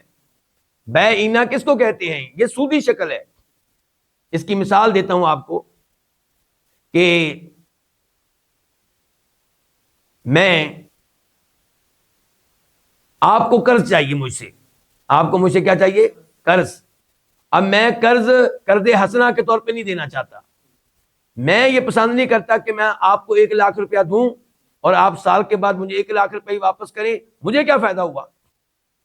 گویا کہ میری نگاہ اللہ کی طرف سے ملنے والے اجر و ثواب پہ نہیں ہے, دنیاوی فوائد پہ ہے, دنیاوی پرافٹ پہ ہے. تو میں کہتا ہوں ایسے تو میں نہیں دوں گا, اور آپ کو ہر شکل میں قرض چاہیے. آپ کہتے ہیں کہ آپ ایسا کریں کہ یہ جو آپ کے پاس موبائل ہے نا 2 لاکھ روپے والا, یہ مجھے آپ بیچ دیں. پہلے میں نے 1 لاکھ کا نام لیا تو اب 1 لاکھ ہی کہتے ہیں. 1 لاکھ والا موبائل جو ہے یہ مجھے آپ کیا کریں؟ بیچ دیں. کس پہ؟ قسطوں پہ. یعنی کہ میں آپ کو 1 لاکھ روپیہ سال کے بعد دوں گا اور یہ موبائل آپ مجھے دے دیں. ٹھیک ہو گیا جی, دے دیا موبائل میں نے آپ کو. پھر جو ہم نے معاہدہ کیا تھا اس کے مطابق ہم نے پہلے سے پلاننگ کی ہوئی تھی. اب میں کہتا ہوں کہ یہ موبائل آپ مجھے واپس بیچ دیں اور میں آپ کو اس کی نقد قیمت دوں گا, لیکن کتنی دوں گا؟ 80,000 روپیہ. کتنی دوں گا؟ 80,000 روپیہ, کیونکہ میں نقد خرید رہا ہوں. اچھا اب آپ سوچئے آخر میں رزلٹ کیا نکلا؟ میرا موبائل میرے پاس واپس آ گیا. اب میں نے ان کو کتنا دیا؟ 80,000 روپیہ. واپس کتنا لوں گا؟ 1 لاکھ روپیہ. تو 20,000 روپیہ سود نہیں تو اور کیا ہے؟ گویا کہ میں نے ان کو قرضہ دیا ہے کتنا؟ 80,000 روپیہ, اور واپس میں کتنا لوں گا؟ 1 لاکھ روپیہ. ان کے 20,000 روپیہ میں پرافٹ لے رہا ہوں, سود لے رہا ہوں. یہ ہے بیعینہ, یعنی کہ درمیان میں کسی چیز کو ڈال دیا گیا ہے تاکہ یہ سود نہ لگے جبکہ ہے وہ سودی. یعنی کہ موبائل تو ایک بہانہ ہے، حقیقت میں سود ہے۔ تو فرمایا جب تم بے اینا کرنے لگو گے اور گائیوں کی دمیں پکڑ لو گے، کھیتی باڑی پہ مطمئن ہو جاؤ گے، یعنی کہ جانور پالنے لگو گے، جانوروں سے محبت، کھیتی باڑی سے اتنی محبت کہ یہ محبت نماز روزے پہ غالب آ جائے، یعنی کہ کھیتی باڑی کی وجہ سے، جانوروں کی وجہ سے، گھوڑوں کی وجہ سے، اونٹوں کی وجہ سے آپ کو نہ نماز کی فکر، نہ کوئی دین کی فکر، نہ دین کو غالب کرنے کا جذبہ، نہ لوگوں تک توحید کا پیغام پہنچانے کا شوق، نہ لوگوں کو شرک و بدعات سے نکالنے کا شوق، بس اپنی دنیا میں مگن ہیں۔ اور آخر میں فرمایا کہ جہاد کو بھی چھوڑ دیا ہے۔ تو جب یہ چار کام کرنے لگو گے تو اللہ تعالیٰ تمہارے اوپر ذلت مسلط کر دے گا۔ وہ ذلت اللہ تب واپس اس کو کرے گا، لے گا، اٹھائے گا جب تم دین کی طرف رجوع کرو گے، دین پہ صحیح معنوں میں عمل کرو گے اور اللہ تعالیٰ کے ساتھ اپنا تعلق مضبوط کرو گے۔ اور یہاں پہ بھی یہی کچھ کہا گیا ہے۔ اس آیت کا ترجمہ ایک دفعہ پھر دیکھ لیں آپ کہ اے اللہ کے نبی آپ کہہ دیں علیہ السلام کہ اگر ہیں تمہارے باپ دادا اور تمہارے بیٹے اور تمہارے بھائی اور تمہاری بیویاں اور تمہارا خاندان اور وہ مال جس کو تم نے کمایا ہے اور وہ تجارت جس کے مندہ پڑنے سے تم ڈرتے ہو اور وہ رہائش گاہیں جن کے اوپر تم راضی ہو، خوش ہو، اگر یہ ساری چیزیں کیا ہیں احب الیکم من اللہ، اللہ اور اس کے رسول اور اس کے راستے میں جہاد کرنے سے زیادہ احب الیکم تمہیں محبوب ہیں، فتربصوا، تم انتظار کرو یہاں تک کہ اللہ تعالیٰ لے کر آئے بھی امرہی، اپنا حکم یعنی کہ عذاب۔ اور اللہ تعالیٰ فاسق قوم کو ہدایت نہیں دیتا، ہدایت ان کو ملتی ہے جو اللہ تعالیٰ کی بات مانیں، تقوی اختیار کریں اور متقی بننے کی کوشش کریں۔ اللہ رب العزت سے دعا ہے کہ اللہ تعالیٰ ہمیں قرآن حکیم سمجھنے کی صحیح معنوں میں توفیق عنایت فرمائی، اور اللہ تعالیٰ صحیح معنوں میں ہمیں اپنی ذات سے، اپنے رسول سے اور جہاد سے محبت کرنے کی توفیق دے۔ وآخر دعوانا الحمدللہ رب العالمین۔